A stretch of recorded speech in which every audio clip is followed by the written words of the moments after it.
الحمد للہ وکفا والصلاة والسلام علی عبادہ الذین اصطفیٰ خصوصاً علی افضلہم وخاتم النبیین محمد الامین وعلی آلہ وصحبہ اجمعین اما بعد۔ انشاءاللہ تعالی آج بھی ہم دو سورتوں کا مطالعہ کریں گے، سورۃ القارعہ اور سورۃ التکاثر۔ تو آئیے کہ پہلے ہم ان کی تلاوت کر لیں۔ اعوذ باللہ من الشیطان الرجیم، بسم اللہ الرحمن الرحیم۔ القارعہ ما القارعہ وما ادراک ما القارعہ یوم یکون الناس کالفراش المبثوث وتکون الجبال کالعہن المنفوش فأما من ثقلت موازینہ فہو فی عیشۃ راضیہ وأما من خفت موازینہ فأمہ ہاویہ وما ادراک ما ہی نار حامیہ۔ بسم اللہ الرحمن الرحیم۔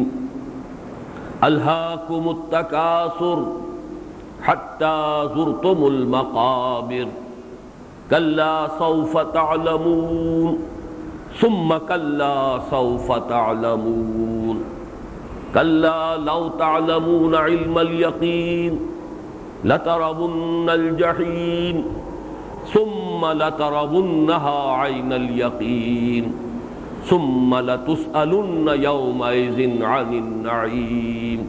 صدق اللہ العظیم۔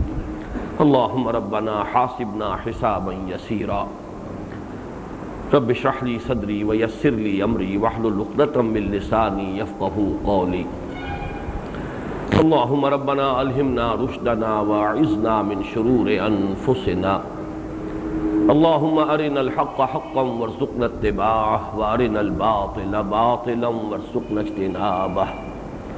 اللہم ارحمنا بالقرآن العظیم واجعلہ لنا اماما ونورا وہدی ورحمہ۔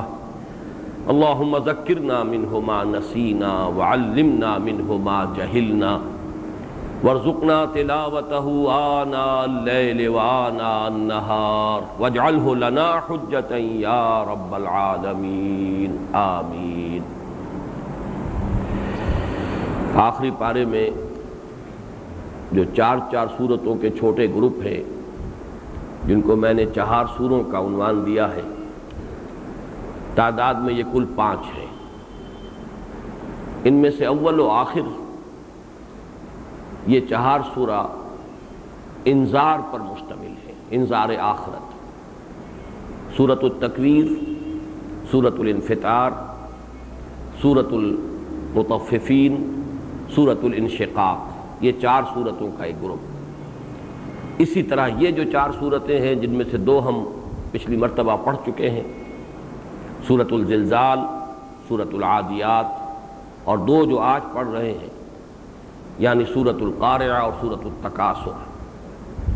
یہ 4 سورتیں بھی اپنے مفہوم سے، اپنے معنی سے، اور بالکل اظہر من الشمس کہ ان کا مرکزی مضمون انذار آخرت، قیامت کی خبر اور اس کے بارے میں خبردار کرنا۔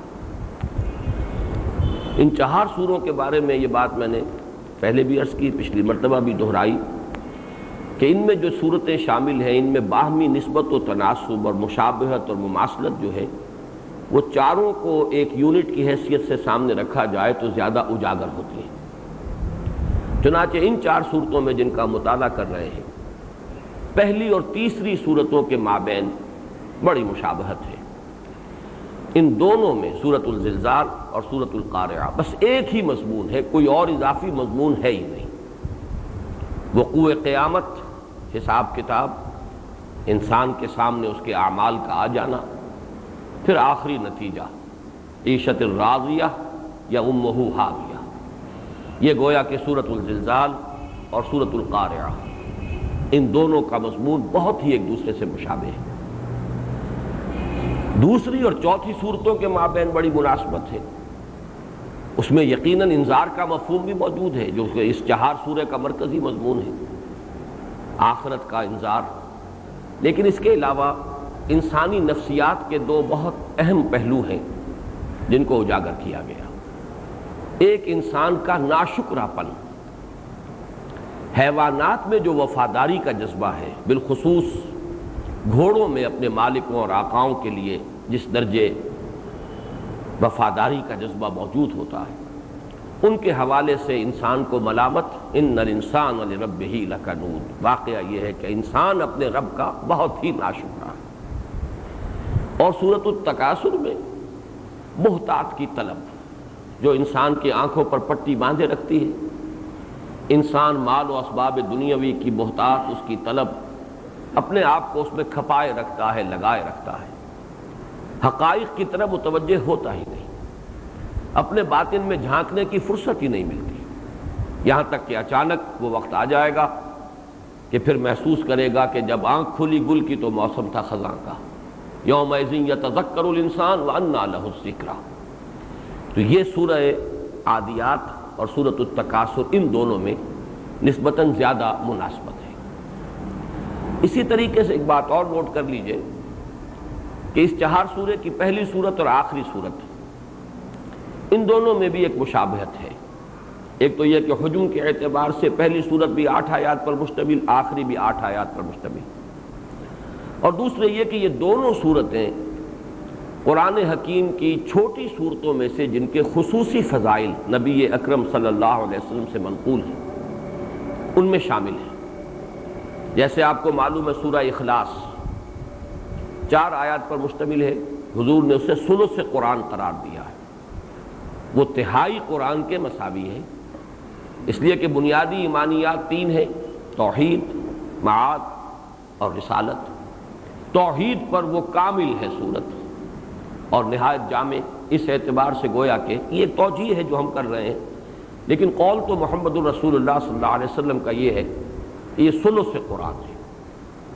اسی طریقے سے سورۃ الزلزال کے بارے میں 2 اقوال ملتے ہیں، یہ بھی کہ یہ نصف قرآن ہے اور یہ بھی کہ یہ ربع قرآن ہے، چوتھا حصہ ہے۔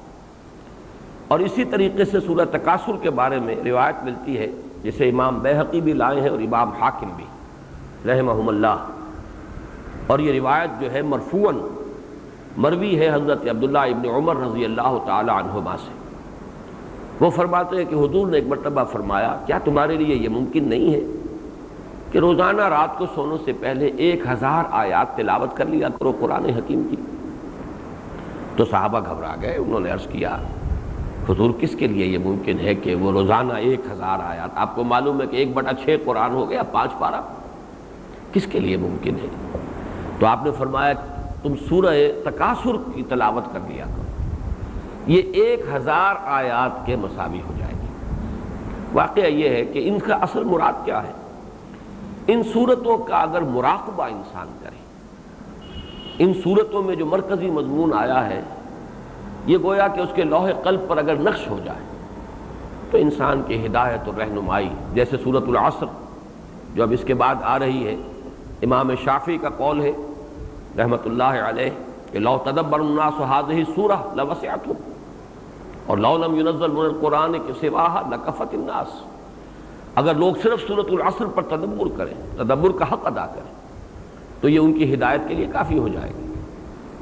اور اگر قرآن میں سے سوائے سورۃ العصر کے کچھ نازل نہ ہوتا تو بھی یہ ان کی ہدایت کے لیے کفایت کر جاتی۔ تو جیسی شان اس کی ہے اسی طرح کی شانیں جو ہے سورۃ الزلزال کی، کہ واقعتاً اگر جو اس کے اندر مضامین آئے ہیں انسان کے دل پر اگر نقش ہو جائیں، وہ انہیں تازہ کرتا رہے۔ نقش کو بھی تازہ کرنے کی ضرورت پڑتی ہے۔ مجھے بہت پسند ہے وہ شعر، پھر یاد آ گیا حفیظ جالندری کا کہ سرکشی نے کر دیے دھندلے نقوش بندگی، آؤ سجدے میں گرے لوح جبی تازہ کرے۔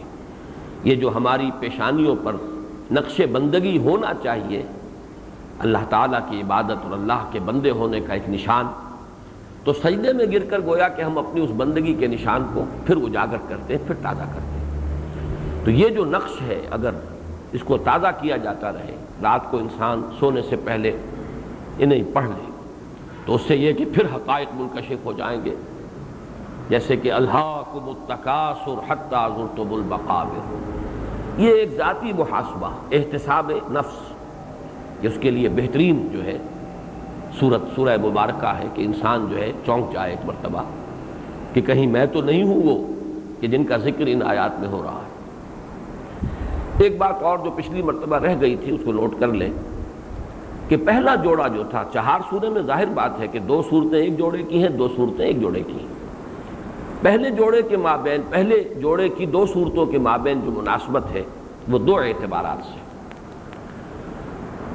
سورۃ الزلزال میں فرمایا وَأَخْرَجَتِ الْأَرْضُ أَثْقَالَهَا، اور زمین نکال پھینکے گی اپنے تمام بوجھ جو کچھ اس کے اندر ہے۔ یہی مضمون اب عکسی ترتیب ہے، وہاں وہ ہے معروف اور یہاں مجہول، وَإِذَا الْقُبُورُ بُعْثِرَتْ، جبکہ قبریں تلپٹ کر دی جائیں گی اور ان میں سے نکال لیا جائے گا جو کچھ کہ ان کے اندر دفن ہے۔ اسی طریقے سے وہاں فرمایا یومئذ یصدر الناس اشتاتا لیروا اعمالهم، اس دن لوگ نکلیں گے مختلف گروہوں میں یا علیحدہ علیحدہ ایک ایک کر کے تاکہ دکھلا دیے جائیں ان کے اعمال، ان کے سامنے آ جائیں۔ من یعمل مثقال ذرۃ خیرا یرہ ومن یعمل مثقال ذرۃ شرا یرہ۔ اب اس میں اعمال کا ظاہر مراد ہے، نیکی جو ظاہر کے اعتبار سے نیکی تھی میں تو اسے نیکی ہی سمجھ رہا ہوں، وہ بھی میرے سامنے آ جائے گی، اور کوئی برائی جو ظاہر کے اعتبار سے برائی تھی اور اسے میں بھی چاہے مجھ سے اس کا ارتکاب ہو گیا ہو لیکن میں بھی اسے برائی سمجھ رہا ہوں، وہ بھی میرے سامنے آ جائے گی۔ لیکن اسی کا ایک اور انٹرنل ڈائمنشن ہے، اس کی ایسوٹیرک ایلیمنٹ ہے کہ ایک ہے اعمال کا ظاہر، ایک ہے اس کی نیت ہے، انما الاعمال بالنیات، تو سورۃ العادیات میں اس کا ذکر ہے وَحُصِّلَ مَا فِي الصُّدُورِ، صرف اعمال کے ظاہر کے اعتبار سے فیصلے نہیں ہوں گے، حاصل کر لیا جائے گا، نکال لیا جائے گا جو کچھ کے سینوں میں دفن ہے، جو نیتیں تھیں، جو ارادے تھے، جو انٹینشنز تھے، ان کے حساب سے در حقیقت اعمال کا فیصلہ ہوگا۔ گویا کہ ہو سکتا ہے کہ تمام نیک اعمال زیرو سے ضرب کھا کر زیرو ہو جائیں، جیسے کہ قرآن حکیم میں 3 مقامات پر جو ہے بہت ہی حسرتناک نقشہ کھینچا گیا ہے۔ کچھ لوگ ہوں گے قیامت کے دن جو اپنی نیکیوں پر بڑا تکیہ کیے ہوئے ہوں گے، ہم نے بڑے نیک کام کیے، بڑے فاؤنڈیشنز ہم نے چلائے، بڑے ادارے قائم کیے یتیموں کے لیے، بیواؤں کے لیے، اور بڑے خدمت خلق کے کام کیے، نمازیں پڑھی، روزے رکھے، تو بڑے وہ پر امید ہوں گے، اور قیامت کے دن جب ان کے اعمال ان کے سامنے آئیں گے تو لپکیں گے کہ یہ ہماری نیکیاں ہیں، لیکن چونکہ وہ ریاکارانہ نیکیاں ہوں گی، ان کے پشت پر حقیقی ایمان، صرف اللہ کی رضا جوئی، صرف اخروی ثواب ان کا مقصود نہیں تھا، بلکہ دنیاوی شہرت، ریاکاری، ریا اور سمعہ، یہ وہ چیزیں ہیں کہ اگر یہ تھی نیت تو زیرو سے ضرب کھا کر وہ تمام اعمال زیرو ہو جائیں گے، اور جو حسرت اس وقت طاری ہوگی لوگوں پر اس کا نقشہ کھینچا گیا ہے سورہ ابراہیم میں۔ مثل الذین کفروا بربہم اعمالہم کرماد اشتدت بہ الریح فی یوم عاصف لا یقدرون مما کسبوا علی شیء، وہ لوگ کہ جو ایمان حقیقی سے محروم رہے تو ان کے جو اعمال ہوں گے ان کا حال یہ ہوگا جیسے راکھ کا ڈھیر ہوتا ہے کہ ایک تیز جھکڑ آتا ہے، ہوا چلتی ہے، اس ریت کو، اس راکھ کو اس نے اڑا دیا، ختم ہو گیا، اس کا وجود نہیں رہا۔ اب وہ تو سمجھتے تھے بڑی نیکیاں کر کے ہم لائے، بڑے ہمارے اونچے اعمال ہیں، لیکن وہاں کچھ نہیں ہوگا، بس پہلے تو ڈھیر نظر آئے گا، لیکن یہ کہ ایک ہوا کا جھونکا آئے گا اور وہ راکھ جو ہے وہ اڑ جائے گی۔ اب انہیں کوئی بھی اختیار حاصل نہ ہوگا اپنے ان اعمال پر، یعنی ان میں سے کسی کا کوئی اجر و ثواب انہیں نہیں ملے گا۔ پھر سورۃ النور میں فرمایا والذین کفروا اعمالہم کسراب بقیعۃ یحسبہ الظمآن ماء حتی اذا جاءہ لم یجدہ شیئا ووجد اللہ عندہ فوفاہ حسابہ واللہ سریع الحساب۔ یہ لوگ جو حقیقی ایمان سے محروم تھے، ریاکارانہ نیکیاں کرتے رہے، دنیا میں یا تو قانوناً بھی کافر تھے یا ویسے کہنے کو مسلمان تھے، لیکن ایمان حقیقی سے، دل والے ایمان سے، قلبی تصدیق والے ایمان سے محروم۔ جب وہ قلبی تصدیق والا ایمان نہیں ہے تو پھر اعمال جو ہے، نیکیاں جو ہیں وہ ریاکاری کے تحت ہی ہوں گی۔ ان کے اعمال سراب کے مانند ہوں گے جن کو پیاسا سمجھتا ہے پانی. ایک صحرا ہے، لق و دق چٹیل میدان ہے، اور پیاس سے ایک شخص برا جا رہا ہے، اسے دور پانی نظر آتا ہے، اسی کو آپ سراب کہتے ہیں، مراج. اب وہ بھاگتا ہے، دوڑتا ہے آخری وقت تک، چاہے گھسٹتا ہے، لیکن جیسے جیسے آگے بڑھتا ہے پانی تو نہیں ملتا، وہ تو اور پیچھے ہٹتا چلا جاتا ہے سراب.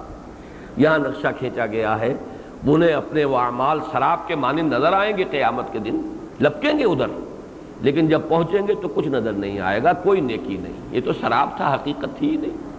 ہاں اللہ کو موجود پائیں گے جو ان کا حساب چکا دے گا. اللہ کو حساب چکاتے دیر نہیں لگتی، یعنی زیرو سے ضرب کھا کر وہ تمام اعمال زیرو ہو گئے.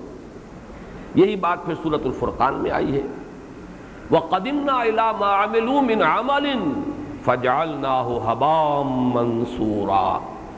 یعنی گویا کہ وہاں قیامت میں انہیں بھی وہ اعمال دکھائے تو جائیں گے، یہ نیکی کے اعمال، یہ ہم نے بڑے بڑے کام کیے، ہم نے خیراتی ادارے قائم کیے، ہم نے فلاں کیا، ہم سے فلاں علم پھیل گیا، ہم نے یہ کام کیے، کارنامے سر انجام دیے، نظر تو آئیں گے. لِيُرَوْا أَعْمَالَهُمْ، اعمال دکھائے تو جائیں گے، اس لیے کہ وہ اعمال کے ظاہر کے اعتبار سے فَمَنْ يَعْمَلْ مِثْقَالَ ذَرَّةٍ خَيْرًا يَرَهُ وَمَنْ يَعْمَلْ مِثْقَالَ ذَرَّةٍ شَرًّا يَرَهُ.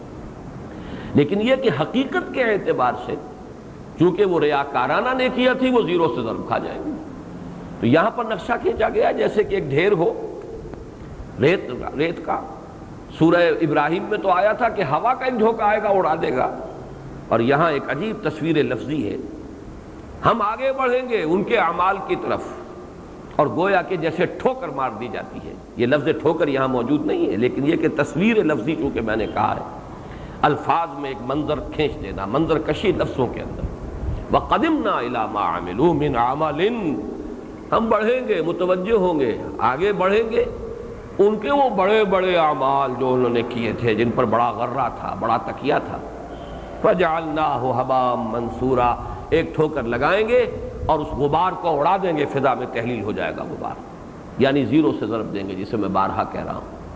تو یہ جو ان دو صورتوں کے مابین بڑا گہرا ربط ہے.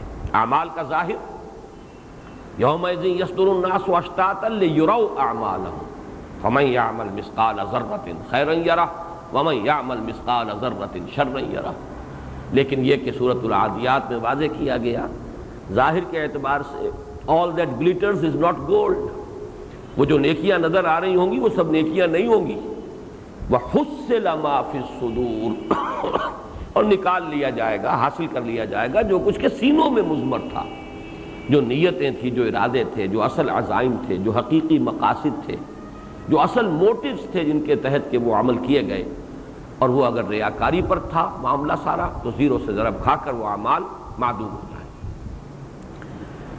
ایک چیز اور بھی نوٹ کر لیجئے، پہلی تین صورتوں میں، ان میں سے اب سورۃ القاریہ تو ابھی ہم پڑھیں گے، یہ مضمون ایک اور اعتبار سے ایک تدریجاً ارتقا کرتے ہوئے انتہا کو پہنچا ہے.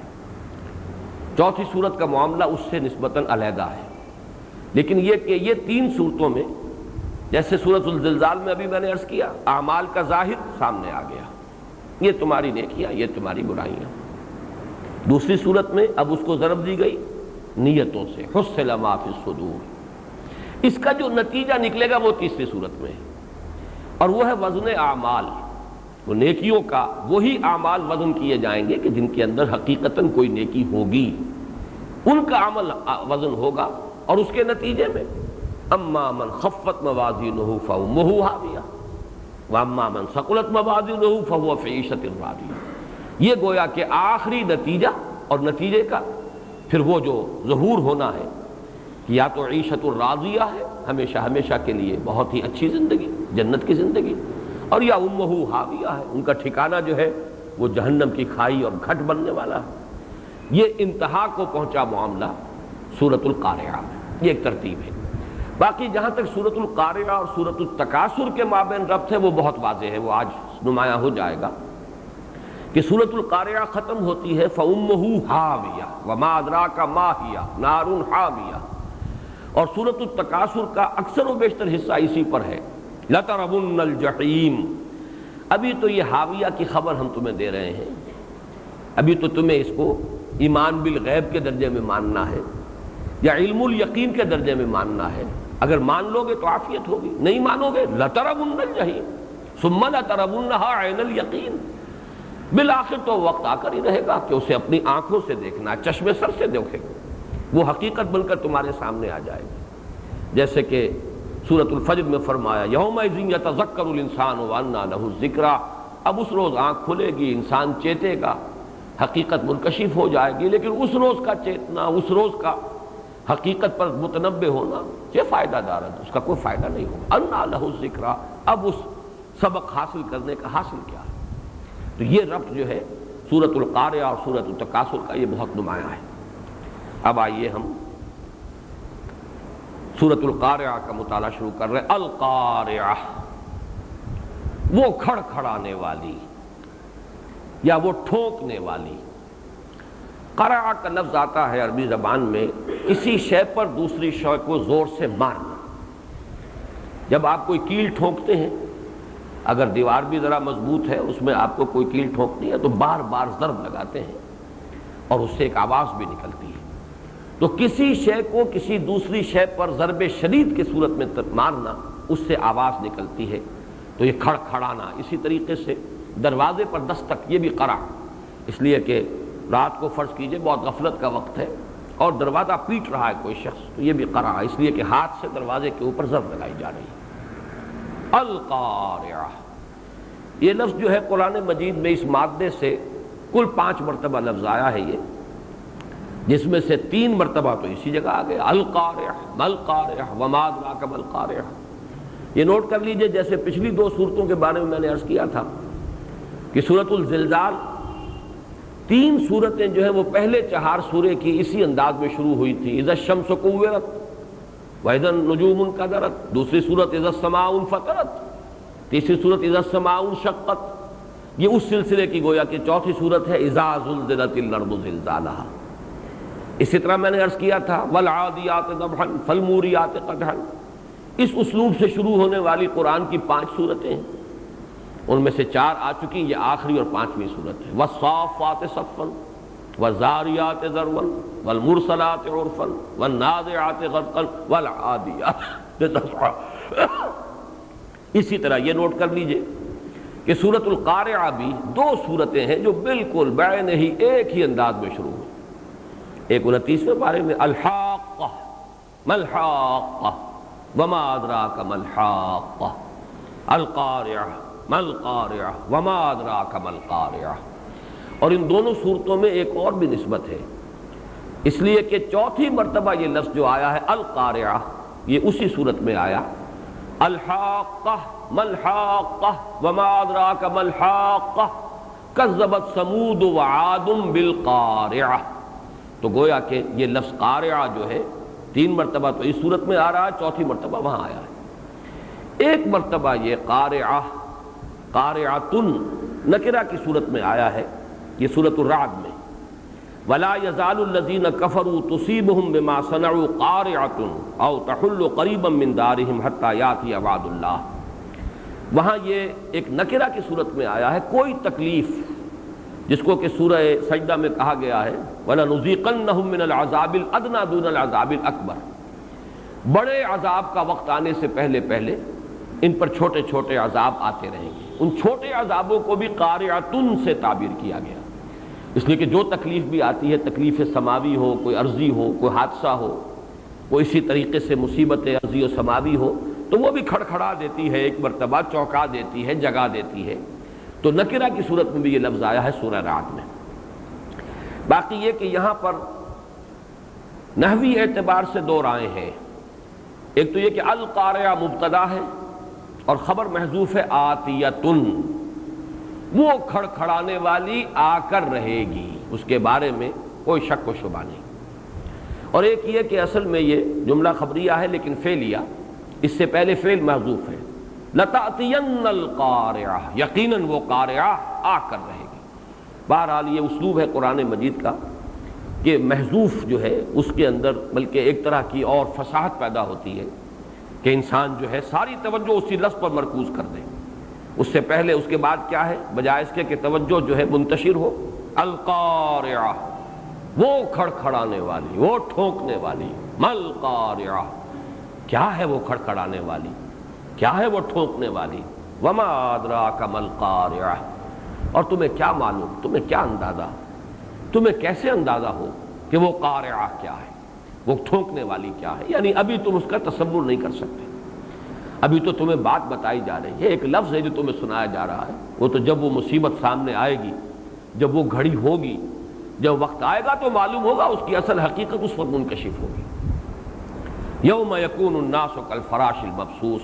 اب اس سے پہلے کہ ہم آگے بڑھیں، یہ قارعہ سے مراد ظاہر بات ہے کہ قرآن مجید میں وقوع قیامت کے لیے جو الفاظ آئے ہیں ان میں سے ایک بڑی زوردار آواز، تیز آواز، کھڑکھڑانے والی آواز، تباہی بھی اسی سے آئے گی، ہلاکت بھی اسی سے ہوگی، جس کے لیے کہ زیادہ تر تو لفظ آیا ہے نفخ فی الصور، نفخہ سور، سور میں پھونکا جائے گا۔ حضرت اسرافیل علیہ السلام وہ زور سے پھونک ماریں گے۔ یہی نفخہ سور جو ہے یہی لوگوں کی ہلاکت کا سبب بنے گا، یہی نفخہ سور جو ہے پھر بعث بعد الموت کا سبب بنے گا۔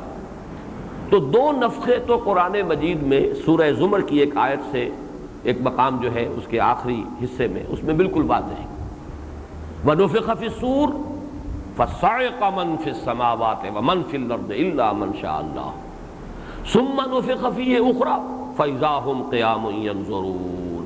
پھر اس میں ایک مرتبہ پھر پھونک ماری جائے گی تو وہ کھڑے ہوں گے اچانک دیکھتے ہوئے۔ تو گویا کہ یہ دو نفخے جو ہیں یہ تو نص قرآنی سے ثابت ہے، ان کے مابین وقفہ ہوگا۔ ایک سے وہ قیامت اس معنی میں الساعہ، نفخہ ساعہ ہے وہ، جس سے کہ ایک ہلاکت طاری ہو جائے گی تمام ذی حیات جتنی بھی ہستیاں ہیں، اور پھر کتنا وقفہ ہوگا یہ ہم نہیں جانتے، ہو سکتا ہے سینکڑوں سال ہو، ہزاروں سال ہو، واللہ عالم۔ اس کے بعد آئے گا پھر وہ نفخہ ثانیہ، اور اس کے بعد جو ہے وہ نفخہ بعث ہے، لوگوں کو وہ ان کی قبروں سے نکل آئیں گے، اٹھا لیا جائے گا۔ لیکن جیسا کہ میں نے پہلے بھی عرض کیا تھا، قرآن مجید میں ایک اور نفخہ بھی ثابت ہے، اور وہ نفخہ جو ہے نفخہ فزع، وَيَوْمَ يُنفَخُ فِي الصُّورِ فَفَزِعَ مَن فِي السَّمَاوَاتِ وَمَن فِي الْأَرْضِ، سورۃ النمل آیت 87۔ جب سور میں پھونکا جائے گا تو گھبراہٹ طاری ہو جائے گی سب پر، جو بھی آسمانوں میں ہوں گے اور جو بھی زمین میں ہوں گے۔ لہٰذا علماء نے اب ان نفخہ سور کو 3 مراتب میں تقسیم کیا۔ نفخہ فزع، پہلی مرتبہ جب سور میں پھونک ماری جائے گی تو گھبراہٹ طاری ہو جائے گی، ہول طاری ہو جائے گا، ایک ہلچل ہو جائے گی، زلزلہ آئے گا۔ یہ ہے جس کو کہ زلزلۃ الساعہ کہا گیا ہے سورہ حج کے شروع میں، جو میں نے پچھلے درس میں بھی جس کا حوالہ دیا تھا، یا ایھا الناس اتقوا ربکم ان زلزلۃ الساعۃ شیء عظیم یوم ترونها تذهل كل مرضعة عما ارضعت وتضع كل ذات حمل حملها وترى الناس سکارى وما هم بسکارى ولكن عذاب اللہ شدید۔ یہ ہے نفخہ فزع۔ پھر ایک اور نفخہ ہوگا جس پر ہلاکت آ جائے گی۔ ان دونوں میں چاہے وقفہ کمی ہو، لیکن یہ کہ ان کو پہلے اس نفخے کو گویا کہ 2 مراحل میں تقسیم کیا جا سکتا ہے، اور یہ قرآن مجید سے ثابت ہے، اس لیے کہ نفخہ فزع یہ یقیناً پہلے ہے جس سے گھبراہٹ طاری ہوگی، وہ زلزلۃ الساعہ آئے گا، ایک افراتفری ہو جائے گی، ایک ہلچل ہوگی، اور دوسرا ہے جس پہ کہ پھر ایک موت طاری ہو جائے گی۔ وَنُفِخَ فِي الصُّورِ فَصَعِقَ مَن فِي السَّمَاوَاتِ وَمَن فِي الْأَرْضِ۔ اسی طریقے سے میں نے آج ذرا زیادہ تفصیل سے اور ان آیات کا میں نے احاطہ کر کے اور ان تمام آیات کا احصاء کر کے کوشش کی ہے مزید غور و فکر کرنے کی، تو محسوس ایسا ہوتا ہے کہ جیسے وہ جو الساعہ ہے قیامت، اس کے اندر یہ 2 نفخے ہیں، نفخہ فزع اور نفخہ ساعہ۔ اسی طریقے سے نفخہ بعث کو بھی آپ 2 حصوں میں تقسیم کیجئے۔ ایک مرتبہ سور میں پھونکا جائے گا تو لوگ کھڑے ہو جائیں گے، اچانک قبروں سے نکل آئیں گے، لیکن ایک بھوچکے سے ہو کر رہ جائیں گے، ایک احساس ان پر طاری ہوگا یہ کیا ہوا۔ اس کا نقشہ پچھلی صورت میں آ چکا ہے، وَقَالَ الْإِنسَانُ مَا لَهَا، جب زمین جو ہے وہ اپنے تمام بوجھ نکال دے گی تو اب انسان حیران اور ششدر ہو کر، پریشان ہو کر اور بھوچکا سا ہوگا یہ کیا ہوا ہے۔ قَالَ الْإِنسَانُ مَا لَهَا، لیکن اس کا زیادہ تفصیل سے نقشہ سورہ یاسین میں آیا ہے۔ قالوا یا ویلنا من بعثنا من مرقدنا هذا ما وعد الرحمن وصدق المرسلون۔ وہ کہیں گے ہائے ہماری شامت، ہمیں ہماری قبروں سے کس نے اٹھا لیا؟ اور پھر اچانک کہیں گے ہائے معلوم ہوا یہ ہے وہ دن جس کا کہ وعدہ کیا تھا رحمان نے، آ گئی وہ شامت ہماری، اور آج حقیقت منکشف ہو گئی۔ صدق المرسلون، رسولوں نے جو کچھ کہا تھا سچ کہا تھا۔ ہم تو ڈھکوسلا ہی سمجھتے رہے، ہم سمجھتے رہے کہ ویسے ہی دھونس جما رہے، باتیں بنا رہے، صرف ہمیں ذرا دھمکانے کے لیے کچھ چیزیں گھڑ لی گئیں۔ ھذا ما وعد الرحمن وصدق المرسلون، وہ بات تو سچی نکلی، جو کچھ کہا تھا رسولوں نے وہ سچ نکلا، یہ ہے وہ جس کا وعدہ کیا تھا۔ تو یہ کتنا ہی تھوڑا سا وقت ہو، لیکن یہ کہ ایک یہ کیفیت جو ہے بھوچکا اور حیران و ششدر ہونے کی، یہ انسان پر طاری ہوگی۔ اور اس کے بعد ایک نقشہ کھینچا گیا ہے قرآن مجید کے متعدد مقامات پر، پھر کوئی آواز آئے گی، اسے صیحہ بھی کہا گیا ہے، زجرہ بھی کہا گیا ہے۔ فَإِنَّمَا هِيَ زَجْرَةٌ وَاحِدَةٌ فَإِذَا هُمْ بِالسَّاهِرَةِ وَإِنْ كَانَتْ إِلَّا صَيْحَةً وَاحِدَةً، فرمایا گیا کہ وہ صرف ایک صیحت ہوگی، فَإِذَا هُمْ جَمِيعًا لَدَيْنَا مُحْضَرُونَ۔ اور سورہ قمر میں نقشہ کھینچا گیا ہے، یوم یدعو الداعی الی شیء نکر اور مہطعین الی الداع، کوئی پکارنے والا کسی طرف سے پکارے گا، ایک آواز کسی طرف سے آئے گی، اور اس پکار پر سب دوڑ پڑیں گے اپنی اپنی قبروں سے جو نکلے ہیں اچانک، جو بھوچکے ہو کر رہ گئے ہیں، پھر وہ دوڑیں گے۔ اور اس دوڑ کا نقشہ قرآن مجید میں کئی مقامات پر آیا ہے۔ سورۃ المعارج میں آیا ہے یخرجون من الاجداث سراعا کانہم الی نصب یوفضون، اپنی قبروں سے نکل کر ایسے دوڑیں گے جیسے کہ کوئی نشانی ہے اور اس کی طرف کوئی نشان لگا ہوا ہے، اور مسابقت کر رہے ہیں، ایک دوسرے سے آگے نکلنے کی کوشش کر رہے ہیں، جیسے دوڑ کا مقابلہ ہوتا ہے۔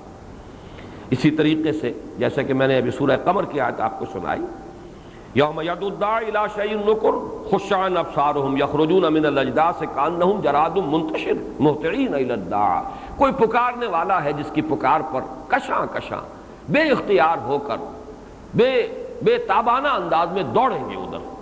یہ ہے وہ دوسرا مرحلہ جس کو ہم کہہ سکتے ہیں کہ یہ ہے نفخہ حشر، نفخہ بعث اور نفخہ حشر، یہ دو حصوں میں تقسیم ہوگا۔ وہ دوسرا نفخہ، پہلا نفخہ بھی دو حصوں میں تقسیم ہوا، ایک ہے نفخہ فزع، گھبراہٹ کا نفخہ جس پر گھبراہٹ، ہلچل اور ایک زلزلہ آئے گا، زلزلۃ الساعہ، اور دوسرا نفخۃ الصاعق، فَإِذَا نُفِخَ فِي النُّورِ فَصَعِقَ مَنْ فِي السَّمَاوَاتِ وَمَنْ فِي الْأَرْضِ، پھر وہ بے ہوش ہو کر گر جائیں گے، موت طاری ہو جائے گی۔ اسی طرح نفخہ بعث، جبکہ وہ قبروں سے اچانک نکل کر کھڑے ہو جائیں گے، فَإِذَا هُمْ قِيَامٌ يَنظُرُونَ وَأَشْرَقَتِ الْأَرْضُ بِنُورِ رَبِّهَا، یہ سورہ زمر میں نقشہ کھینچا گیا۔ اور دوسرا یہ کہ جب پھر ایک اور نفخہ ہوگا، صیحہ، فَإِنَّمَا هِيَ زَجْرَةٌ وَاحِدَةٌ فَإِذَا هُمْ بِالسَّاهِرَةِ فَإِذَا نُقِرَ فِي النَّاقُورِ فَذَلِكَ يَوْمَئِذٍ يَوْمٌ عَسِيرٌ۔ اب اس کے لیے مختلف الفاظ آئے ہیں، کہیں صیحہ ہے، کہیں زجرہ ہے، کہیں نُقِرَ فِي النَّاقُورِ ہے، کہیں نُفِخَ فِي النَّاسُورِ، نُفِخَ فِي الصُّورِ ہے۔ تو یہ مختلف انداز ہے، لیکن اگر ان کا احصاء کیا جائے تو معلوم ہوتا ہے کہ یہ مرحلے چار ہیں، در حقیقت میں دو نہیں۔ پہلا مرحلہ دو حصوں میں منقسم، نفخہ فزع اور نفخہ صاعق۔ دوسرا مرحلہ پھر دو حصوں میں منقسم، نفخہ بعث اور نفخہ حشر، جبکہ جمع کیے جائیں گے، دوڑے ہوئے آئیں گے اس میدان حشر کی طرف۔ جیسا کہ میں نے سورۃ الزلزال کے بارے میں عرض کیا تھا، سورۃ الزلزال میں بھی اور یہ سورۃ القارعہ میں بھی یہ وہ نفخہ ہے در حقیقت جس کا ذکر کیا جا رہا ہے، جبکہ دوڑیں گے، لپکیں گے۔ پہلا نفخہ وہ کہ جبکہ اچانک لوگ کھڑے ہو جائیں گے، بھوچکے ہو جائیں گے، وہ نفخہ بعث ہے جس کا سورۃ الزلزال میں تذکرہ ہے۔ یہاں سورۃ القارعہ میں وہ ہے کہ جس میں اب یہ دوڑیں گے، اس لیے یہاں پر نقشہ کھینچا گیا ہے، یوم یکون الناس کالفراش المبثوث، جیسے کہ پتنگے منتشر ہوتے ہیں، انسان ایسے ہو جائیں گے۔ اسی کو سورۃ القمر میں کہا گیا جراد منتشر، جیسے ٹڈی دل ہوتا ہے، لیکن ٹڈی دل کے بارے میں آپ کو معلوم ہے وہ ایک سمت میں دوڑتا ہوا ہوتا ہے، چاہے اس کا کتنا بھی پھیلاؤ ہو، لیکن سمت ایک معین ہوتی ہے، اس سمت کے اندر دوڑتے ہوئے ہوتے ہیں، جیسے کوئی پکارنے والا پکار رہا ہے اور اسی کی سمت میں دوڑے چلے جا رہے ہیں۔ یہاں نقشہ کھینچا گیا جیسے پتنگے، اور پتنگوں کا آپ کو معلوم ہے کہ چراغ پر گرتے ہیں، یہ گویا کہ ان کے لیے بھی کوئی ایک شے ہے، ایک ہدف معین ہے جس کی طرف کہ وہ دوڑ رہے ہیں۔ کَأَنَّهُمْ إِلَىٰ نُصُبٍ يُوفِضُونَ، کوئی ایک ہدف ہے جس کی طرف کہ دوڑ لگائی ہوئی ہے، مقابلہ ہو رہا ہے، جیسے کہ پتنگے جو ہیں وہ ایک دوسرے سے آگے بڑھ کر، اور پروانہ وار جسے آپ کہتے ہیں وہ اپنے آپ کو نثار کرتے ہیں شمع پر۔ یوم یکون الناس کالفراش المبثوث وتکون الجبال کالعہن المنفوش، اور پہاڑ ایسے ہو جائیں گے جیسے دھنکی ہوئی رنگی ہوئی اون۔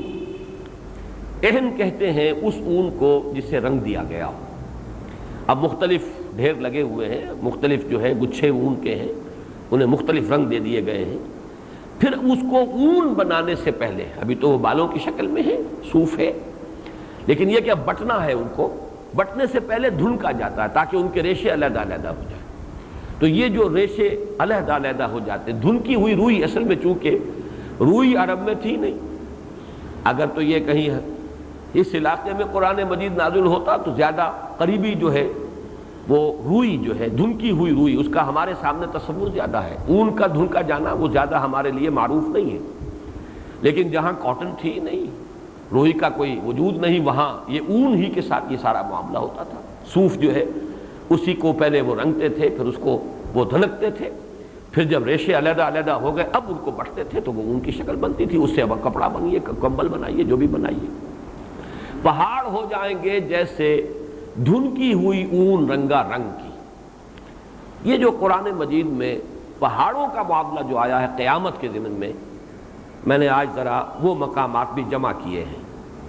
یہ پہاڑ جو ہے کہیں فرمایا گیا کہ دھنکی ہوئی اون کے مانند ہوں گے، کہیں فرمایا گیا ایسے چل رہے ہوں گے کہ جیسے بادل چلتے ہیں، اور آج کے زمانے میں واقعہ یہ ہے کہ جو ہوائی سفر کرتے ہیں ان کو معلوم ہے کہ اس کے لیے بہترین تمثیل جو ہے وہ بادل ہے، اس لیے کہ بادلوں سے جب جہاز گزرتا ہے بادل ہمیں نیچے سے نظر آتا ہے کہ جیسے کوئی سالڈ شے ہے، حقیقت میں تو وہ جہاز ایسے گزرتا ہے کہ بس ایک دھند سی ہے اور کچھ بھی نہیں، اس کے تمام ذرات ایک دوسرے سے کوئی پیوست نہیں ہے آپس میں، بلکہ یہ کہ وہ علیحدہ علیحدہ ہیں، تو بالکل روئی کے گالوں کی طرح، بلکہ روئی کے بھی ریشے جو ہیں آپس میں پیوست ہوتے ہیں، اس طرح علیحدہ نہیں ہوتے کہ ان میں سے کوئی چیز آسانی سے گزر جائے، لیکن یہ تو بہت ہی ایک دوسرے سے دور ایک لطافت کا ایک نقشہ۔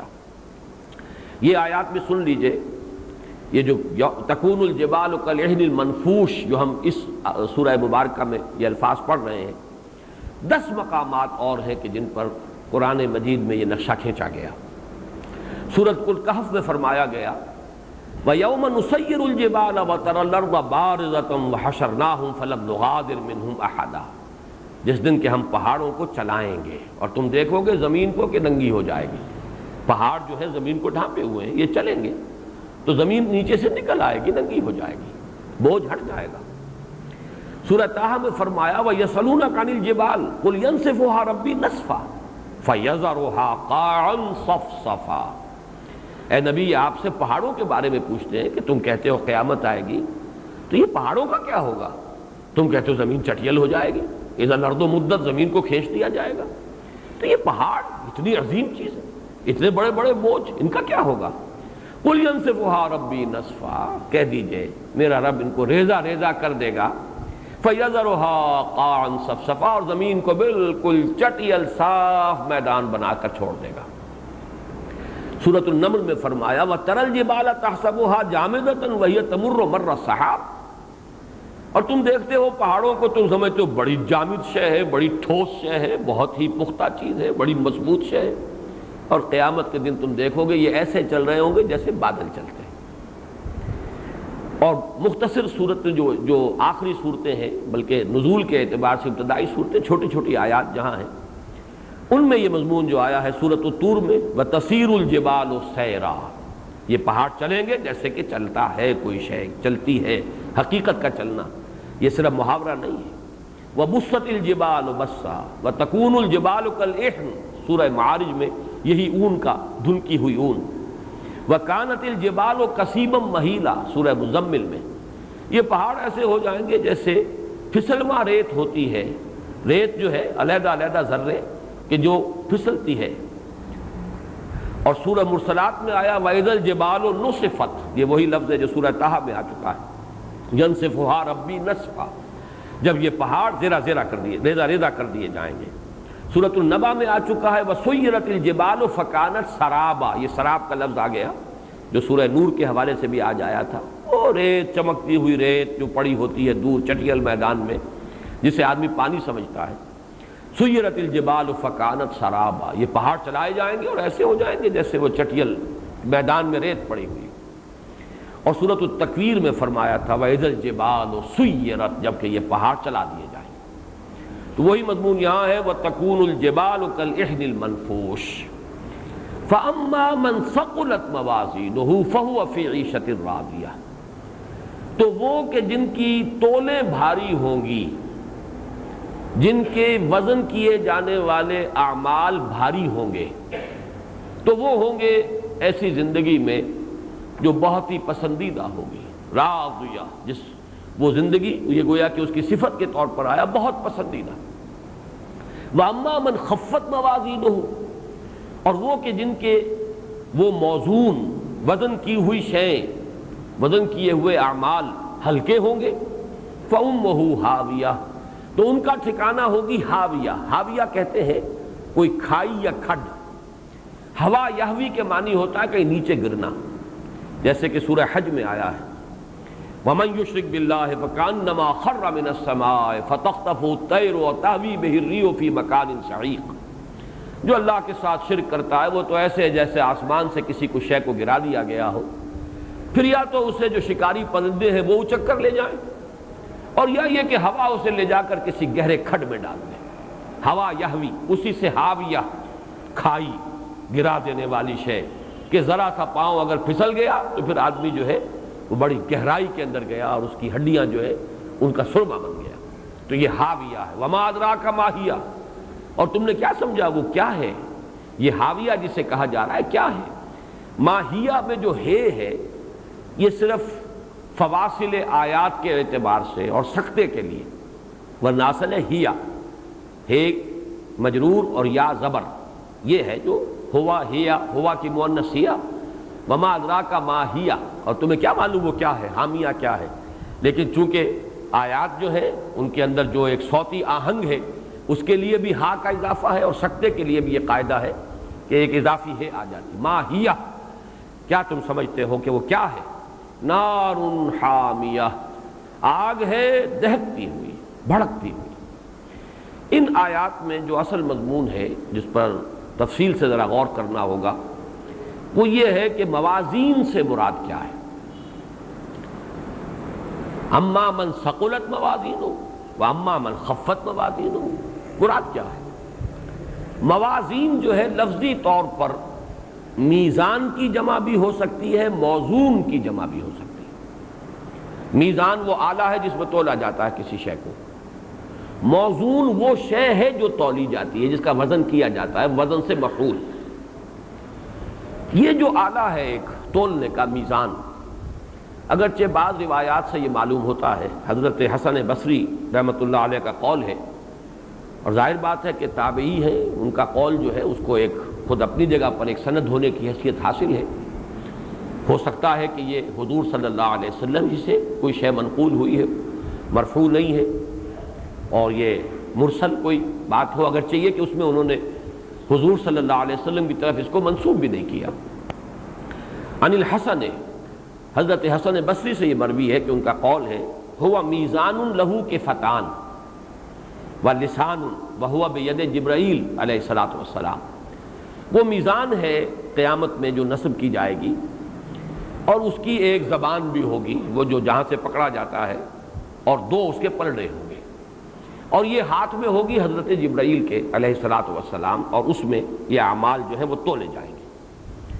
اگر تو یہ تصور ہو تو پھر تو سمجھ میں بات یوں آتی ہے کہ نیک اعمال ایک پلڑے میں ہوں گے اور جو برائیاں ہیں وہ دوسرے پلڑے میں ہوں گے۔ اب فیصلہ کن بات یہ ہوگی کہ آیا وہ نیکیوں والا پلڑا بھاری رہا یا وہ برائیوں والا پلڑا بھاری رہا، یہی چیز فیصلہ کن ہو جائے گی۔ لیکن قرآن مجید میں کہیں یہ انداز نہیں ملتا جس میں کہ دو پلڑے ہوں اور پلڑوں کا مقابلہ ہو، نیکی کے پلڑے اور بدی کے پلڑے، بلکہ اگر قرآن مجید میں یہ ذکر جو آیا ہے اگر اس کا اگر احصاء کیا جائے تو معلوم یہ ہوتا ہے کہ کوئی شے موزون ہے جس کے بارے میں یہ کہا جا رہا ہے۔ موزون یعنی وہ شے کہ جو تولی جائے گی، اور ظاہر بات ہے کہ پھر اس کے لیے کوئی معیار معین ہوگا، اگر اس معیار سے وہ بالا تر ہے تو کامیاب ہو گئے، اور اس معیار سے اگر کم تر ہے تو پھر ناکامی ہوئی۔ تو میں یہ چاہتا ہوں کہ پہلے ان آیات کو آپ ذہن میں تازہ کر لیں کہ جن میں یہ مضمون قرآن مجید میں آیا ہے۔ یہ 4 مقامات اور ہیں۔ سورہ انبیاء میں فرمایا وَنَزَعُ الْمَوَازِينَ الْقِسْطَ لِيَوْمِ الْقِيَامَةِ فَلَا تُظْلَمُ نَفْسٌ شَيْئًا وَإِنْ كَانَ مِثْقَالَ حَبَّةٍ مِّنْ خَرْدَلٍ أَتَيْنَا بِهَا وَكَفَىٰ بِنَا حَاسِبِينَ، سورہ انبیاء آیت نمبر 47۔ اور اس روز ہم رکھ دیں گے میزانیں یا وہ چیزیں کہ جو وزن کی جانے والی ہیں عدل کے ساتھ، انصاف کے ساتھ۔ اصل شے جو ہے وہ طے ہو جائے گی کہ وہاں در حقیقت وزن جو ہے وہ فیصلہ کن ہوگا، جیسے کہ دوسری آیت میں مضمون آئے گا، وہ میں بھی عرض کروں گا۔ پھر کسی جان پر کوئی ظلم نہیں ہوگا۔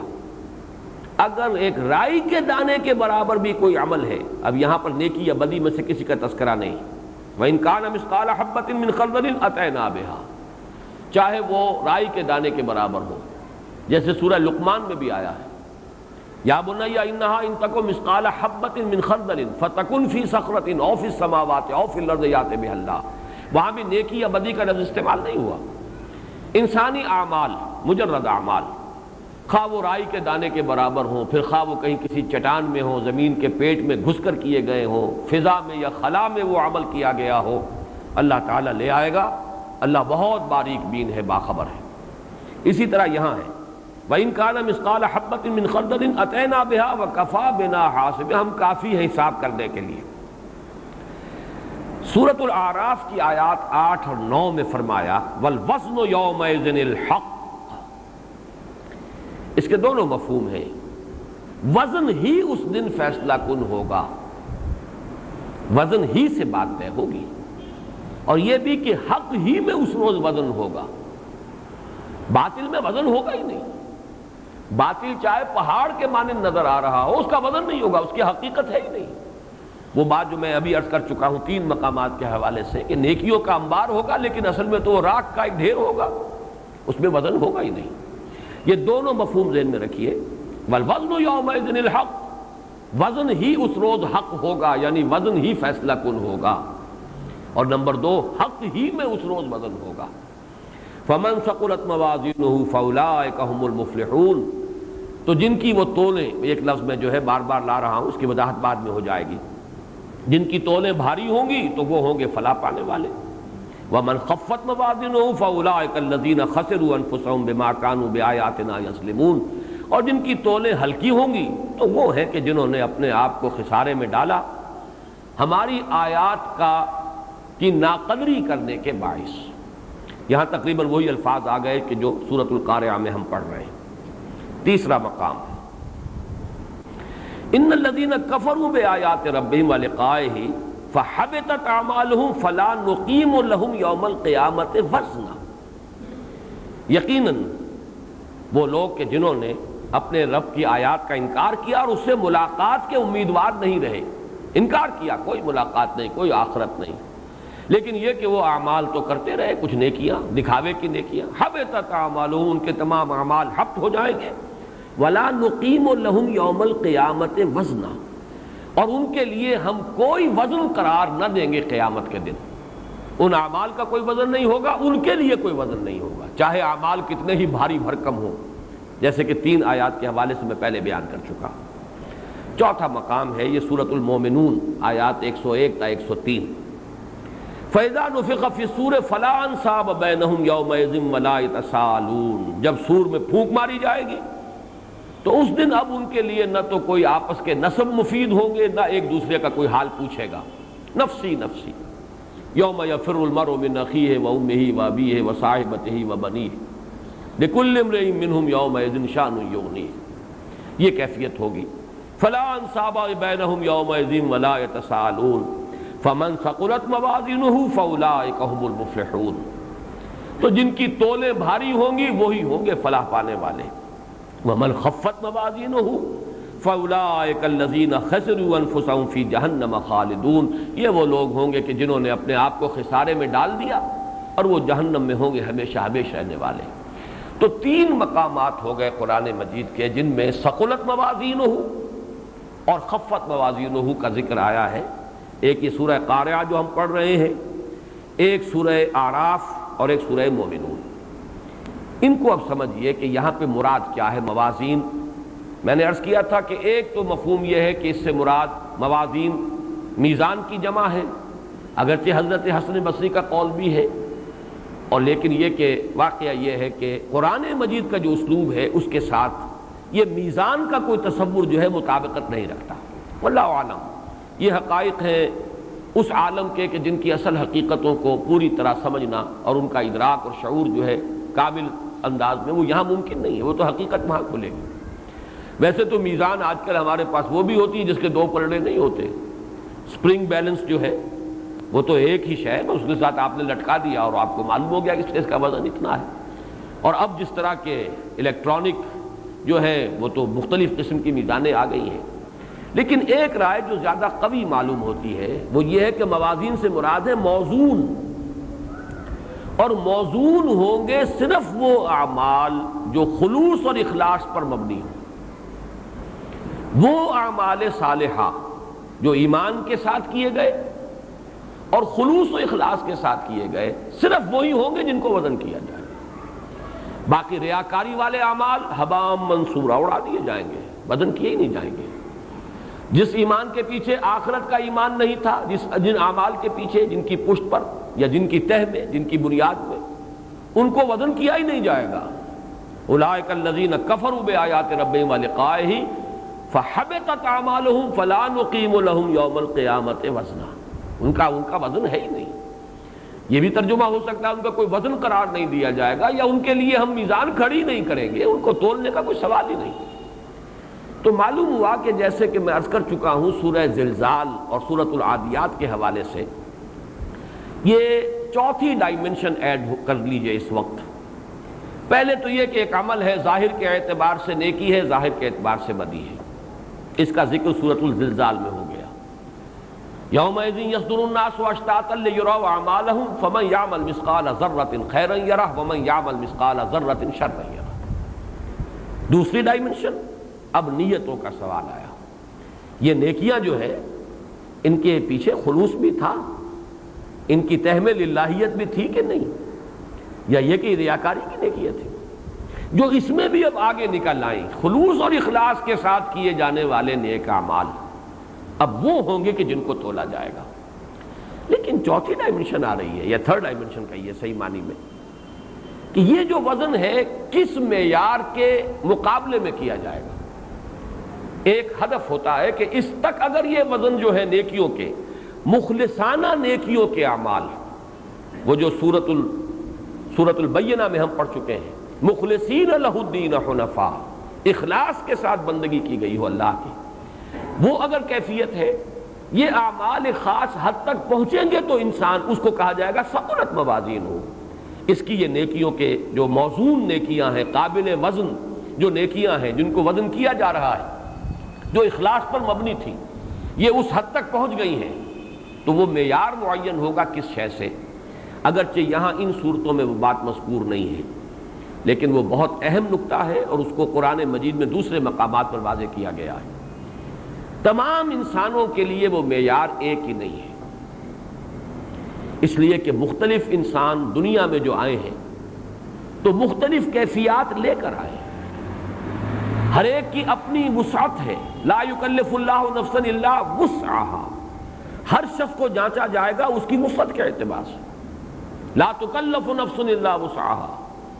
کوئی شخص رسپانسبل نہیں قرار دیا جائے گا مگر اپنی وسعت کے مطابق. اور جو سورہ بنی اسرائیل میں آیا ہے قل کل یعمل علی شاکلتہ، کہہ دیجئے کہ ہر ایک، سب عمل کر رہے ہیں، محنت کر رہے ہیں اپنی شاکلہ کے مطابق.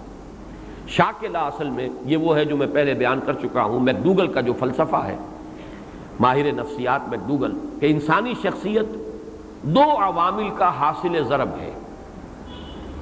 ایک عامل ہے انسان کے جینز، وہ کیا لے کر آیا تھا دنیا میں، آباء و اجداد کے اثرات ہیں، متوارث اثرات ہیں جو چلے آ رہے ہیں، باپ سے، دادا سے، نانا سے، پڑنانا سے، نہ معلوم کہاں سے. یہ جینز کا معاملہ تو بہت دور کی بات ہے. یہ بہرحال وہ چیزیں ہیں کہ جو ہماری شخصیت کی تشکیل میں، یہ شاکلہ کے بنانے میں ایک پارٹ پلے کرتے ہیں. پھر ایک ماحول انوائرمنٹ ہے، کس ماحول میں پیدا کیے گئے؟ ہندوؤں کے بت پرستوں کے ماحول میں کوئی پیدا کر دیا گیا، کوئی عیسائیوں کے ماحول میں پیدا کر دیا گیا، کوئی اہل ایمان کے ہاں مسلمانوں کے ماحول میں پیدا کر، زمین و آسمان کا فرق ہو جائے گا۔ تربیت، تعلیم، ماحول، یہ دونوں چیزیں ہیں جو مل کر ایک شاکلہ بناتی ہیں۔ لیکن یہ کہ قرآن یہ بتاتا ہے کہ یہ شاکلہ سب کچھ نہیں ہے۔ میکڈوگل کی جو گمراہی ہے وہ یہ کہ وہ انہی دونوں کا حاصل ضرب سمجھ رہا ہے، گویا کہ انسان کی کوئی آزاد شخصیت ہے ہی نہیں، فری ایجنٹ ہے ہی نہیں، انسان کوئی فری مورل ایجنٹ نہیں ہے، بلکہ یہ ہے کہ وہ تو جو بھی کچھ ہے جو بنا دیا گیا وہی ہے، مجبور محض ہے۔ قرآن یہ بتاتا نہیں، ہر انسان کو ایک آزادی بھی دی گئی ہے۔ وہ روح جو لے کر آیا ہے وہ شاکلہ سے متعلق نہیں ہے، وہ روح جو ہے وہ تو در حقیقت اس کی ایک آزاد شخصیت ہے، اس کا اپنا ایک چوائس ہے۔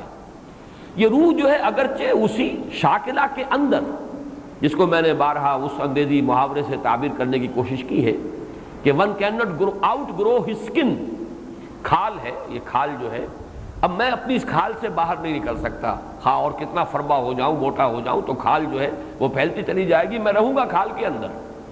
اسی طریقے سے شاکلہ سے انسان باہر نہیں نکل سکتا، اس شاکلہ کے اندر ہی اسے محنت کرنی ہے، جد و جہد کرنی ہے، خیر کی، شر کی، نیکی کی، بھلائی کی، جو بھی اس کی بھاگ دوڑ ہے اس کی جولانی بہرحال اس شاکلہ کے اندر ہوگی۔ قل کل یعمل علی شاکلتہ فربکم اعلم بمن هو اہدی سبیلا۔ اب جب یہ دو چیزیں سامنے آتی ہیں، وہ مضمون تو قرآن مجید میں کئی بار آیا ہے، لا یکلف اللہ نفسا الا وسعها، وسعت کے مطابق، یہ وسعت ہے کہ جو اس کو ملی ہے، اس کے جو جینز ہیں۔ کوئی شخص جو ہے بنیادی طور پر موروثی اثرات کے تحت بزدل ہے، کوئی شخص ہے جو موروثی اثرات کے تحت جو ہے جری ہے، بہادر ہے، کوئی شخص ہے جو موروثی اثرات کے تحت غبی ہے، کند ذہن ہے، اور کوئی شخص ہے کہ جو موروثی طور پر وہ ذہین ہے، ان کے آباء و اجداد میں وہ ذہانت جو ہے چلی آ رہی ہے۔ اس اعتبار سے انسان کی اپنی محنت ان دو چیزوں کے اندر ہوگی، وسعت اور شاکلہ، ان دونوں کے اندر، لیکن اللہ جانتا ہے کہ کس شخص کو کیا ملا تھا اور اس نے اس میں کتنی محنت کی ہے، لہذا ہر شخص کی کامیابی کا معیار جدا ہوگا۔ یہ نہیں ہے کہ جیسے کہ اندھے کی لاٹھی ہے بس اس سے ہانک دیا جائے سب کو برابر، ایک ہی معیار پر سب کو ناپا جائے، تو اس کے معنی تو یہ کہ نہ شاکلہ جو ہے وہ پیش نظر رہا، نہ ہر انسان کی وسعت جو ہے وہ کنسیڈر کی گئی۔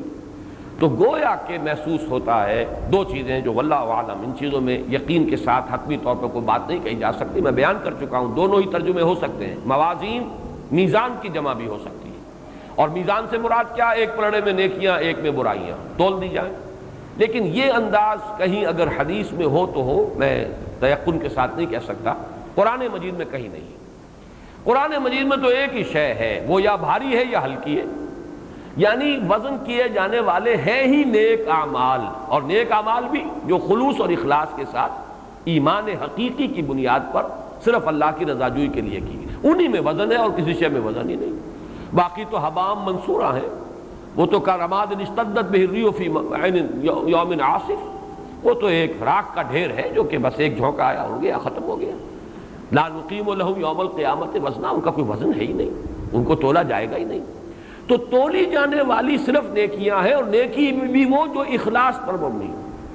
اب دیکھا جائے گا یہ معیار تک، ایک معین معیار تک آ گئی یا نہیں۔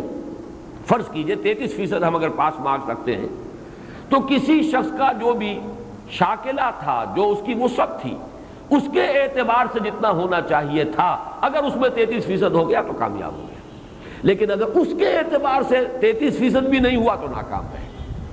اور کوئی شخص جو ہے، جیسا کہ میں نے عرض کیا ہے، اب یہ ہر شخص کا وہ معیار معین ہوگا اس کے شاکلہ اور اس کی وسعت کے اعتبار سے۔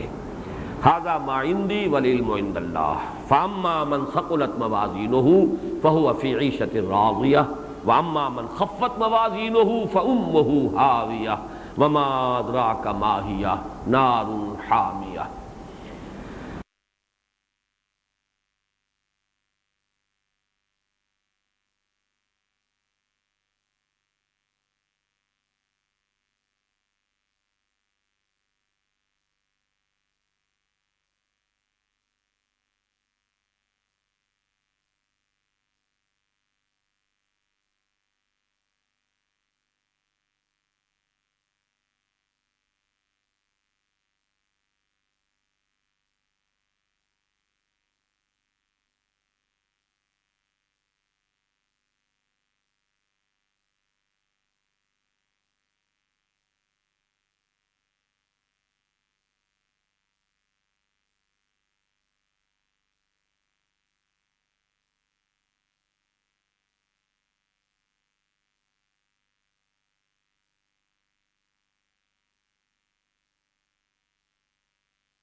اب آئیے دوسری سورہ مبارکہ، بسم اللہ الرحمن الرحیم۔ الہاکم التکاثر، غافل کیے رکھا تمہیں محتاط کی طلب نے۔ لہو لعب، قرآن مجید میں یہ الفاظ آئے ہیں، وما الحیات الدنیا الا لہو ولعب۔ لہو کہتے ہیں کھیل کود، وہ شے جو غفلت میں انسان کو مبتلا کر دے، وہ لہو ہے۔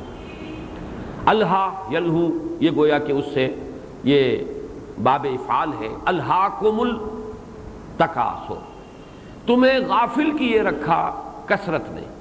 اب تکاثر جو ہے کثرت سے یہ لفظ بنا ہے، لیکن اس کے تین معنی ہیں۔ کثرت کی طلب، نمبر دو کثرت کی طلب میں ایک دوسرے سے آگے نکلنے کے لیے دوڑ، مقابلہ۔ نمبر تین کثرت پہ کی بنیاد پر ایک دوسرے پر فخر کرنا۔ یہ تین معنی ہیں۔ الہاکم التکاثر، غافل کیے رکھا تمہیں محتاط کی طلب نے۔ الہاکم التکاثر، غافل کیا تمہیں محتاط کے حصول میں ایک دوسرے سے بازی لے جانے کی دوڑ نے۔ الہاکم التکاثر، غافل کیے رکھا تمہیں کثرت اور محتاط پر کی بنیاد پر ایک دوسرے پر فخر کرنے نے۔ تینوں معنی ہوں گے۔ غافل کیے رکھا، یہی لفظ ہے جو ایک حدیث میں بھی آیا ہے، ما قل و کفا خیر مما کثر و الہا۔ جو چیز کم ہو لیکن کفایت کر جائے، ضرورت پوری ہو جائے، کھانے کی جو ضرورت ہے مہیا ہو جائے، جو بھی انسان کی ضروریات ہیں، کپڑے کے دو جوڑے اس کے پاس ہیں، ضرورت پوری ہو رہی ہے۔ ما قل و کفا، کم ہو لیکن کفایت کر جائے، یعنی ہاتھ نہ پھیلانا پڑے کسی کے سامنے۔ خیر مما کثر و الہا، وہ کہیں بہتر ہے اس سے کہ جو زیادہ ہو، محتاط میں ہو، کثرت سے ہو، لیکن غافل کر دے۔ جب محتاط ہوگی تو اس کا ایک منطقی نتیجہ غفلت ہے۔ اس آیہ مبارکہ میں یہ واضح نہیں کیا گیا کہ کس چیز سے غافل کیا۔ الہاکم التکاثر عن ماذا، کس شے سے؟ یہ پھر وہی حذف کا اسلوب ہے، اس میں یہ کہ فصاحت اور بلاغت زیادہ ہے۔ اب آپ غور کیجئے، حقائق سے غافل کیے رکھا، اپنی زندگی کی اصل منزل سے غافل کیے رکھا، اپنے اندر جھانکنے سے غافل کیے رکھا، درون بینی، اپنا ذاتی احتساب کرنے سے غافل کیے رکھا۔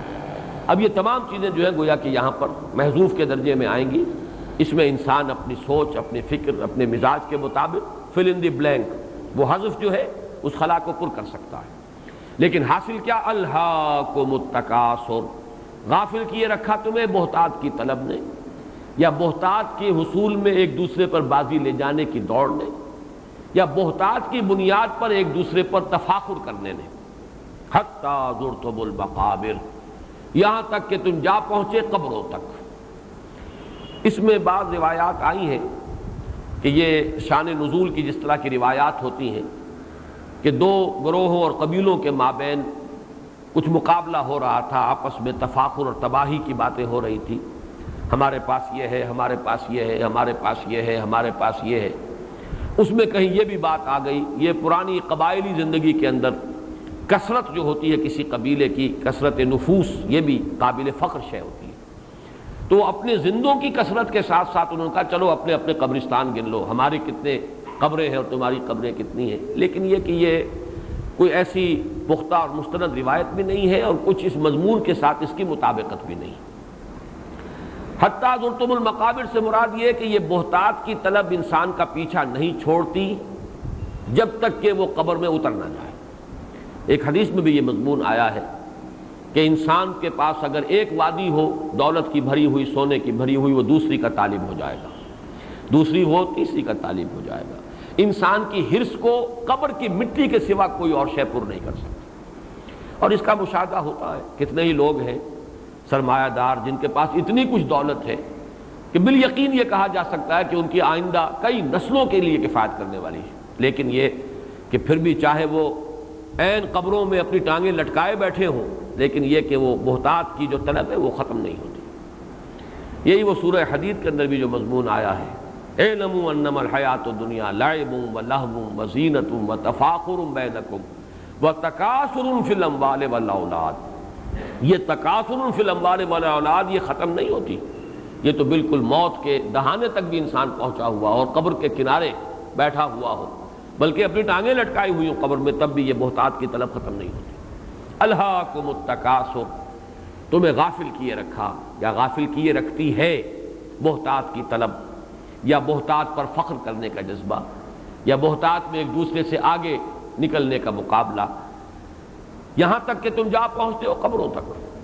کلا سوف تعلمون، اب یہ ہے انذار کا انداز، کوئی نہیں، وہ وقت دور نہیں ہے کہ تم پر حقیقت منکشف ہو جائے گی، تم جان لو گے۔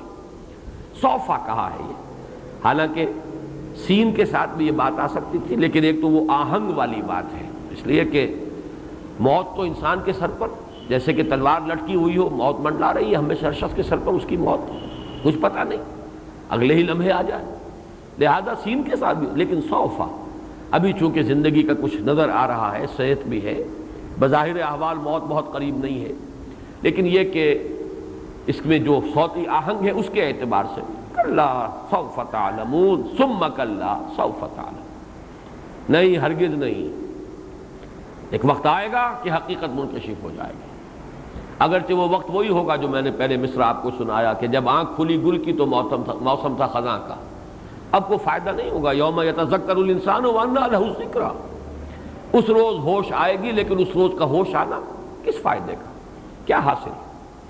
کلا سوف تعلمون ثم کلا سوف تعلمون، پھر تاکید، پھر حقیقت منکشف ہو جائے گی۔ ابھی تم حقیقت کو دیکھنا نہیں چاہتے، لیکن ایک وقت آئے گا کہ وہ حقیقت خود تمہارے اوپر عیاں ہو جائے گی، تمہاری آنکھیں کھل جائیں گی، جیسے سورہ قاف میں فرمایا کہ تمہاری فبصرک الیوم حدید، اب تو تمہاری آنکھیں بڑی تیز ہیں، ہر شے، ہر حقیقت جو ہے تمہاری آنکھوں پر منکشف ہو گئی۔ کلا لو تعلمون علم الیقین لترون الجحیم ثم لترونها عین الیقین ثم لتسألن یومئذ عن النعیم۔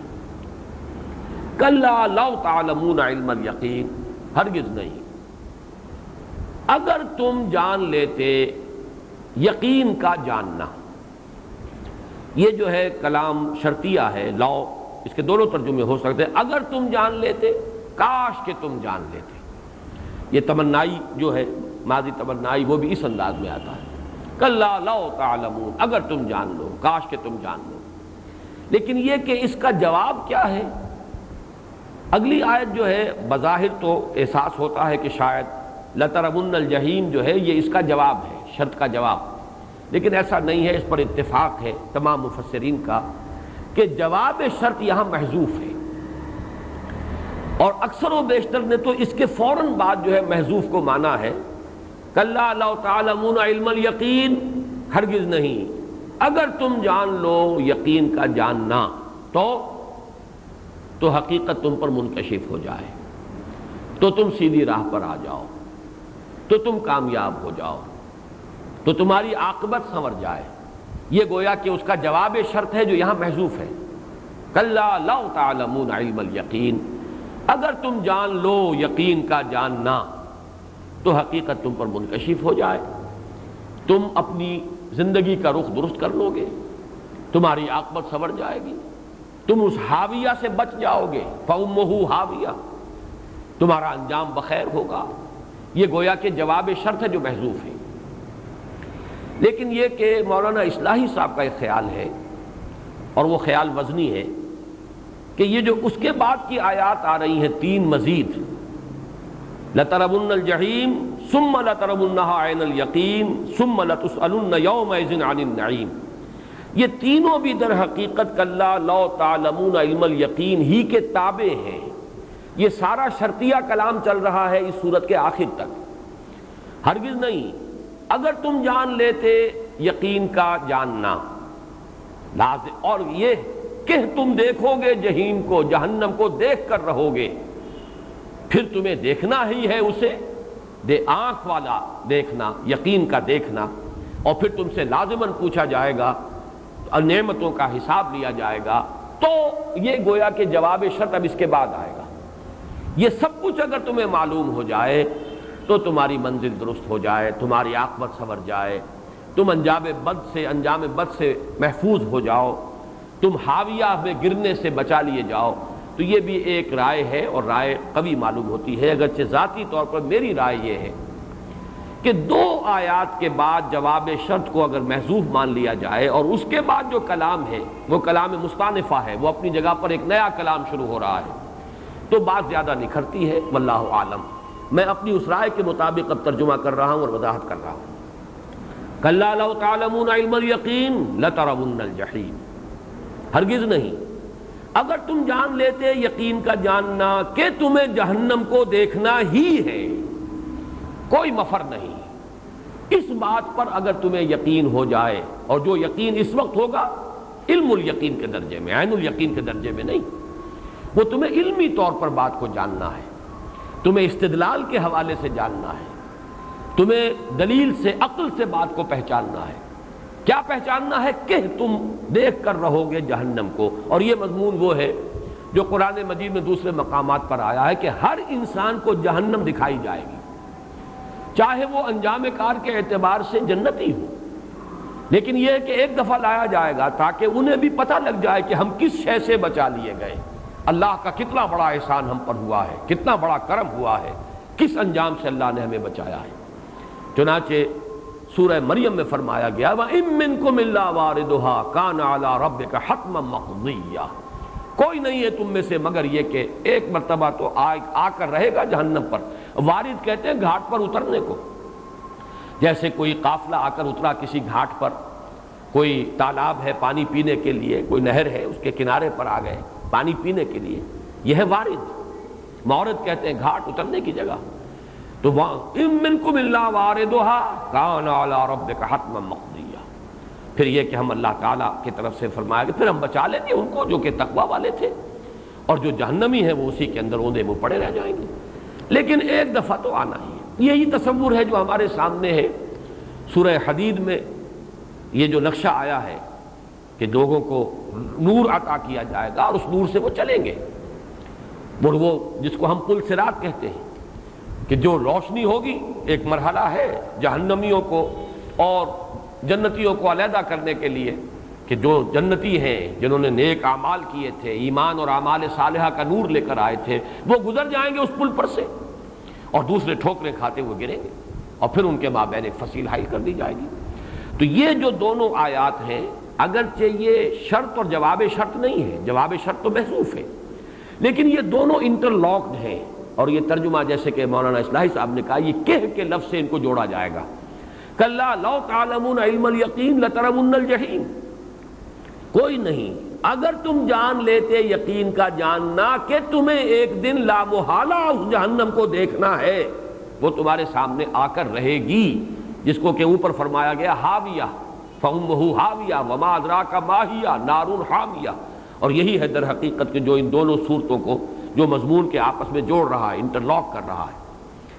لَتَرَوُنَّ الْجَحِيمَ ثُمَّ لَتَرَوُنَّهَا عَيْنَ الْيَقِينِ، پھر اب یہاں سے کلام مستانفہ ہے، یہ علیحدہ اب نیا کلام شروع ہو رہا ہے۔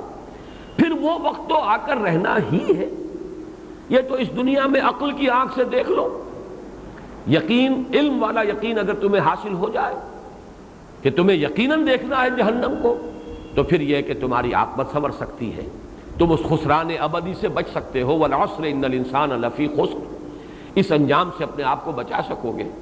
لیکن بہرحال ثم لترونها عین الیقین، پھر بالآخر تو تمہیں دیکھنا ہی ہے اسے یقین کی آنکھ سے۔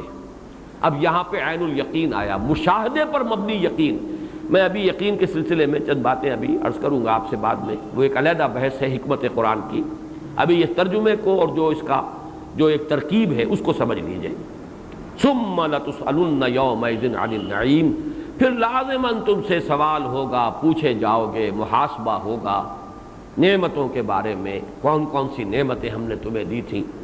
ایک حدیث تو بارہا میں نے آپ کو سنائی ہے، بہت سے حضرات کو یاد بھی ہوگی، لن تزول قدم ابن آدم حتی یسأل عن خمس، ابن آدم کے قدم ہل نہیں سکیں گے اس عدالت اخروی سے یہاں تک کہ 5 چیزوں کا حساب نہ لے لیا جائے، عن عمرہ فیما افناہ، وعن شبابہ فیما ابلاہ، وعن مالہ من این اکتسبہ وفیما انفقہ، وعما عمل فیما علم، او کما قال صلی اللہ علیہ وسلم۔ عمر کے بارے میں پوچھا جائے گا، کہاں گلائی، 80 برس دیے تھے، کہاں صرف کیے؟ پھر دوسرا سوال، عمر کا ایک خاص حصہ شباب، جوانی کا دور، قوتوں کا، امنگوں کا، حوصلوں کا، عزائم کا، وہ کہاں گنوائی؟ جوانی جو ہے وہ کہاں گنوائی؟ پھر دو سوال مال کے بارے میں، ہم مال ہی من ان اکتسبہ فیما انفقہ، کہاں سے کمایا تھا؟ حرام سے کہ حلال سے؟ جائز سے کہ ناجائز سے؟ وفیما انفقہ، کہاں خرچ کیا تھا؟ اور پھر ایک سوال، وعما عمل فیما علم، جو علم حاصل کیا اس میں عمل کتنا کیا؟ ایسا تو نہیں کہ علم کے تو انبار لگاتے چلے گئے اور عمل جو ہے وہ وہیں کا وہیں ٹکا رہا، وہ زیرو ہی پوائنٹ کے اوپر لگا رہا۔ وہ علم جو ہے وہ تو در حقیقت حجت بن جائے گا انسان کے خلاف۔ القرآن حجت لک او علیک، یہ قرآن حجت بنے گا یا تمہارے حق میں یا تمہارے خلاف۔ یہ 5 سوال اس حدیث میں آئے ہیں۔ باقی ایک واقعہ بڑا پیارا ہے حضور کی سیرت کا۔ حضور صلی اللہ علیہ وسلم پر ایک مرتبہ فاقے کی کیفیت تھی اور شدید نقاہت۔ حضرت ابو بکر آئے رضی اللہ تعالی عنہ، ان کی کیفیت بھی یہی تھی۔ حضور کو اندازہ بھی ہو گیا کہ یہ بھی فاقے سے۔ حضرت عمر آئے رضی اللہ تعالی عنہ، ان کی کیفیت بھی یہی تھی۔ حضور شاید اپنے لیے تو نہ بھی یہ کرتے، لیکن یہ کہ اپنے ان دونوں صاحبوں کو لے کر آپ گئے۔ ایک انصاری صحابی تھے ابو الحیثم رضی اللہ تعالی عنہ، انصاری، ان کا ایک نخلستان تھا قریب ہی، وہاں چلے گئے۔ وہاں 3 مرتبہ آپ نے السلام علیکم کہا، جواب نہیں آیا، تو لوٹنے لگے تھے کہ ان کی اہلیہ جو ہے ابو الحیثم کی، وہ دوڑتی ہوئی نکلی۔ انہوں نے عرض کیا، حضور ہم نے پہلے بھی آپ کی آواز سن لی تھی، پہلا سلام جب آپ نے کیا وہ بھی میں نے سن لیا تھا، لیکن میں نے چاہا کہ آپ 3 مرتبہ سلام کریں، ہم پر آپ کی طرف سے سلامتی اور رحمت جو ہے وہ 3 مرتبہ ہے۔ اور پھر انہوں نے عرض کیا کہ میرے شوہر جو ابو الحیثم وہ ذرا چلے گئے پانی لانے کے لیے۔ پھر وہ دوڑی، انہوں نے کچھ کھجور جو ہے ان کو وہ سامان کیا حضور کی ضیافت کا۔ پھر جب وہ آ گئے ابو الحیثم تو انہوں نے پھر کوئی جانور بھی ذبح کیا، گوشت بھی تیار کیا، ضیافت کا اہتمام ہوا۔ جب یہ کھا چکے تو حضرت حضور صلی اللہ علیہ وسلم نے فرمایا، عمر یہ ہیں وہ نعمتیں جن کا حساب دینا ہوگا۔ باقی یہ کہ اور دوسری احادیث کے اندر بھی نعمت تو ہر شے ہے، بشرطے کہ اس کے ساتھ حقیقت کے اعتبار سے تو نعمت ہوگی جبکہ اس کے ساتھ ہدایت بھی موجود ہے، لیکن اللہ کی طرف سے تو بہرحال وہ ڈیبٹ کا کھاتا ہے جس کو اکاؤنٹ فار کرنا پڑے گا۔ صحت دی ہے، حساب دینا پڑے گا۔ قوت دی ہے جسمانی، حساب دینا ہوگا۔ مال دیا ہے، حساب دینا ہوگا۔ اولاد دی ہے، حساب دینا ہوگا۔ تو ظاہر بات ہے کہ ہر شے جو دنیا میں انسان کو ملی ہے، یہاں تک کہ جو بھی سانس آ گیا صحیح طور پر، یہاں تک کہ جو دن بھی گزر گئے عافیت کے ساتھ، ان میں سے ہر ایک کا حساب ہونا ہے۔ ثم لتسألن یومئذ عن النعیم، پھر لازماً تم سے سوال ہوگا۔ اب یہاں پہ دیکھیے وہی انداز ہے جو اس خطبے میں ہے، واللہ لتموتن کما تنامون ثم لتبعثن کما تستيقظون ثم لتحسبن بما تعملون ثم لتجزون بالاحسان احسانا وبالسوء سوءا وانها لجنۃ ابدا او لنار ابدا۔ خدا کی قسم تم سب پر موت وارد ہو کر رہے گی جیسے روزانہ رات کو سو جاتے ہو، پھر تم سب کو اٹھا لیا جائے گا۔ ثم لتبعثن کما تستيقظون، جیسے روزانہ صبح بیدار ہو جاتے ہیں۔ ثم لتحسبن بما تعملون، پھر عمل کیا جو بھی کیے ہیں ان کا حساب کیا جائے گا۔ ثم لتجزون بالاحسان احسانا وبالسوء سوءا، پھر بدلہ مل کر رہے گا، کوئی چھٹکارا نہیں، بھلائی کا بھلا برائی کا برا۔ اس بدلے کے اندر ان کا ایک دوسرے کو اکاؤنٹ فار کر دینا جو ہے، نیکیاں ہیں جو اگر جو برائیاں ہیں لیکن اگر نیکیوں نے انہیں دفع کر دیا ہے، ان کا کفارہ بن گئی ہے، تو سامنے تو آئیں گی، لیکن یہ کہ وہ ظاہر بات ہے کہ وہ تول میں پھر نہیں آئیں گی، وہ چیزیں حساب کتاب میں نہیں آئیں گی، اس لیے کہ کفارہ ہو چکا ہے، حساب کتاب میں نہیں آئے گا، لیکن دکھا دیا جائے گا۔ ثم لتسألن یومئذ عن النعیم، پھر لازماً تم سے سوال کیا جائے گا اس دن ان نعمتوں کے بارے میں جو اللہ نے تمہیں اس دنیا میں عطا فرمائی۔ اب آئیے یہ یقین کے موضوع پر کچھ بات۔ یقین کسے کہتے ہیں؟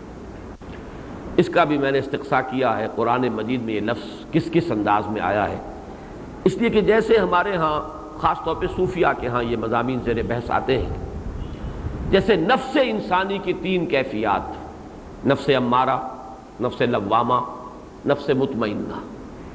اگرچہ عام طور پر لفظ نفس صرف جب آتا ہے تو وہ پورے وجود کے لیے آتا ہے، انسانی جان، اخرجوا انفسکم، فرشتہ کہے گا جان نکالتے ہوئے نکالو اپنی جان، تو یہاں نفس سے مراد جو ہے پورا انسان کی کا معنوی وجود جو ہے وہ نفس ہے۔ لیکن تین کیفیات ہیں اس کی، ایک نفس امارہ ہے، یہ در حقیقت متعلق ہے ہماری ایڈ یا لیبیڈو سے، ہمارے اینیمل انسٹنکٹ سے، جو بدی ہی کی طرف انسان کو بلاتے ہیں، حکم دیتے ہیں برائی کا۔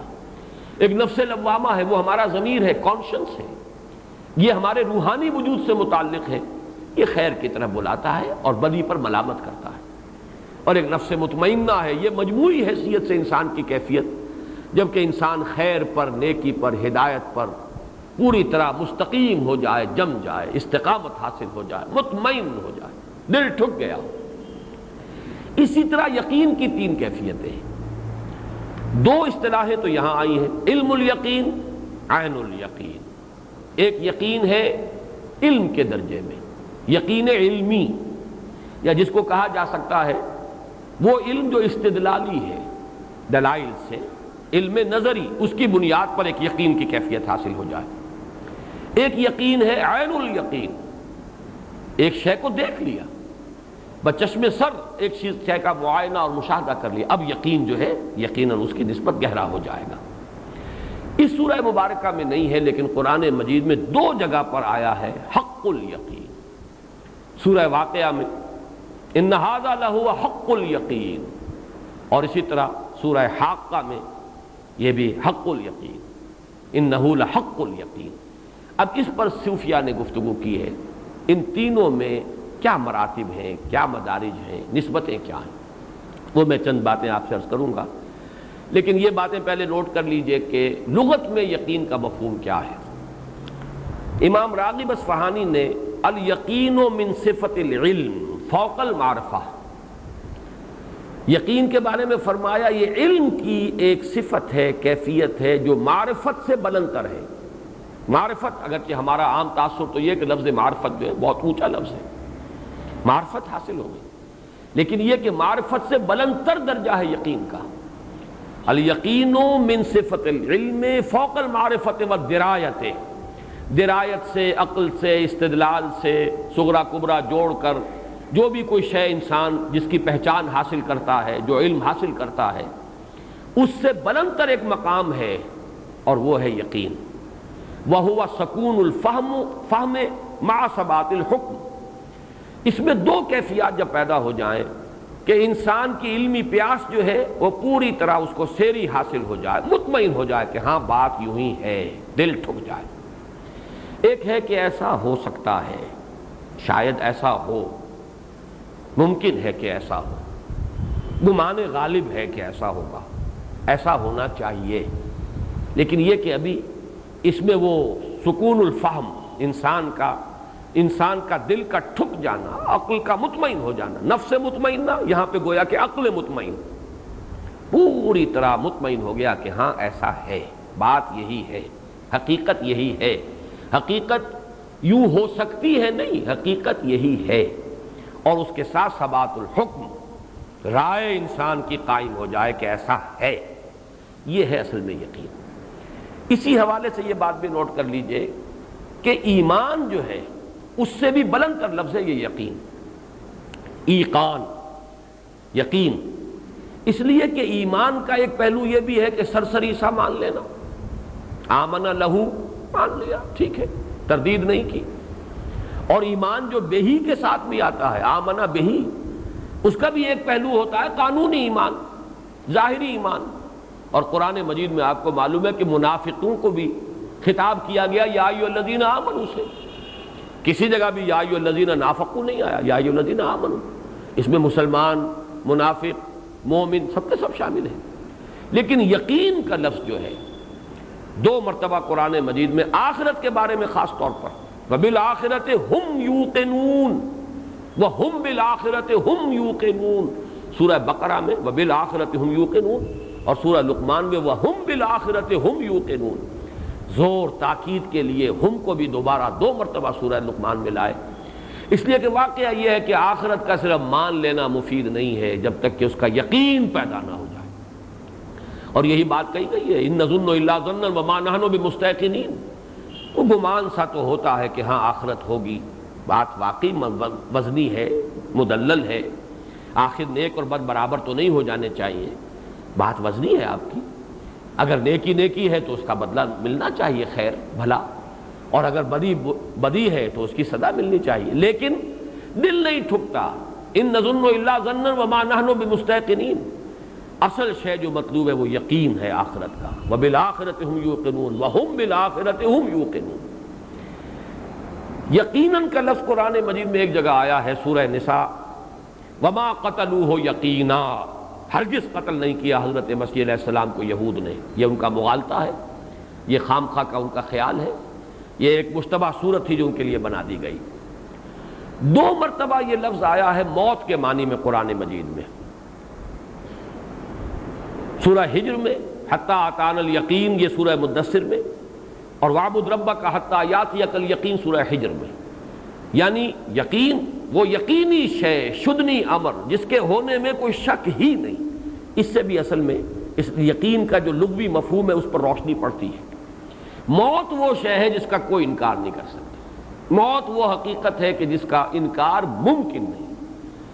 اللہ کا انکار کیا جا سکتا ہے لیکن موت کا انکار نہیں کیا جاتا۔ سب سے زیادہ یقینی شے جو ہے وہ موت ہے، تو یقین، الیقین کہا گیا موت کو۔ وَاعْبُدْ رَبَّكَ حَتَّى يَأْتِيَكَ الْيَقِينُ، آخری وقت تک آپ اپنے رب کی بندگی کرتے جائیے، آخری سانس بھی آپ کا بندگی رب کی کیفیت میں نکلنا چاہیے۔ اور یہ کہ حتیٰ اتانا الیقین سورہ مدثر میں یہاں تک کہ موت آ گئی۔ اب یہاں پر جو میں یقین جو آیا ہے، علم الیقین، عین الیقین اور حق الیقین، ان 3 مدارج یا مراتب کو ایک سادہ سی مثال سے پہلے واضح کر دوں۔ آپ نے دیکھا کہیں کہ دھواں ہے، آپ نے نتیجہ نکالا کہ آگ لگی ہوئی ہے، دھواں آپ نے نہیں دیکھا، یہ علم الیقین ہے، یہ نظری علم ہے کہ آپ کو معلوم ہے کہ آگ جہاں ہو وہاں دھواں ہوتا ہے، دھواں جہاں ہو وہاں آگ ہوتی ہے، یہ لازم و ملزوم ہے۔ لہذا دھوئیں کو دیکھ کر آگ کا حکم لگانا یہ علم الیقین ہے، قرائن سے، درایت سے، عقل سے، استدلال سے، دلیل سے۔ یہ کائنات ہے تو یقیناً کوئی پیدا کرنے والا ہے، یہ مخلوق ہے تو کوئی نہ کوئی خالق ہے، یہ دلیل ہے، استدلال ہے۔ لیکن یہ کہ اس سے جو یقین حاصل ہوگا وہ علم الیقین ہے، نظری علم، استدلالی علم، اس کی بنیاد پر علم یقین۔ البتہ یہ کہ اس میں مدارج ہوں گے، گہرائی ہو سکتی ہے، وہ میں بعد میں عرض کروں گا۔ لیکن ایک شکل یہ کہ آپ نے خود جا کر دیکھ لی آگ لگی ہوئی ہے، یہ معائنہ اور مشاہدہ ہے۔ لیس الخبر و کل معائنہ، وہ آنکھ سے دیکھی ہوئی شے جو ہے وہ تو ظاہر بات ہے کہ وہ صرف خبر کی بنیاد پر جو یقین انسان کرتا ہے اس سے کہیں بڑھ کر ہے آنکھ سے دیکھا ہوا، یہ عین الیقین ہے۔ آپ نے دیکھ لیا کہ آگ لگی ہوئی ہے، بچشمے سب دیکھ لیا، اس میں کسی استدلال کا پہلو نہیں ہے، یہ تو براہ راست مشاہدہ ہے، معائنہ ہے۔ لیکن یہاں اب نوٹ کیجئے، ابھی ایک مرحلہ باقی ہے۔ انسان کے حواس کبھی کبھی اسے دھوکہ بھی دیتے ہیں، کان بج رہے ہیں حالانکہ آواز کوئی نہیں ہے، یا کوئی شے نظر آ رہی ہے، رنگ نظر آ رہے ہیں، حقیقت میں کوئی نہیں ہے، یہ آپ کی اپنی بینائی کا انتشار ہے۔ حواس دھوکہ دیتے ہیں انسان، اسی لیے وہ بہت مشہور مصرع ہے کہ آنچ می بینیم یا رب بیداریست یا رب یا بے خواب، پروردگار جو کچھ میں دیکھ رہا ہوں یہ خواب میں دیکھ رہا ہوں یا حقیقت ہے، یہ بیداری ہے۔ دیکھتا ہے انسان لیکن اسے یقین حاصل نہیں ہوتا کہ میں دیکھ رہا ہوں، واقعتاً دیکھ رہا ہوں۔ اسی کے برعکس کیفیت ہے وہ جو سورۃ النجم میں آئی ہے، ما کذب الفؤاد ما رأى، محمد الرسول اللہ صلی اللہ علیہ وسلم کی آنکھ نے جو دیکھا دل نے جھوٹا نہیں کہا۔ بالکل جس کو ہم کہیں گے قلب و ذہن، آنکھ اور دل کی آنکھ، ظاہر کی آنکھ اور دل کی آنکھ دونوں نے کامل ہم آہنگی اور موافقت کے ساتھ دیکھا جو کچھ دیکھا، دل نے تصدیق کی اس کی کہ جو کچھ دیکھا ہے آنکھ نے۔ لیکن ایسا بھی ہو سکتا ہے کہ آنکھ جو کچھ دیکھ رہی ہے دل جھٹلا رہا ہو، نہیں نہیں یہ بات ایسی صحیح نہیں معلوم ہوتی، کوئی دھوکہ ہے، یہ آگ نہیں ہے، آگ کی کوئی صورت ہے، یہ برف نہیں ہے، معلوم ہوتا ہے کوئی سلی ہے، یہ تو برف کی سل نہیں ہے بلکہ کوئی کانچ کا ٹکڑا ہے، یہ انداز ہو سکتا ہے۔ لیکن اگر آپ نے انگلی بھی اس آگ میں ڈال لی اور اس کی تپش اور جلن کو خود محسوس کر لیا، اب یہ حق الیقین، یقین کا آخری درجہ، یہ حق الیقین جو ہے یہ ہے اصل میں وہ درجہ کہ جو مطلوب ہے۔ اس میں اگرچہ اب بحثیں ہیں صوفیہ اور متکلمین کے مابین۔ صوفیہ نے بڑے طنز کیے ہیں متکلمین پر، پائے استدلالیاں 24 بود، پائے 24 سخت بے تمکین بود۔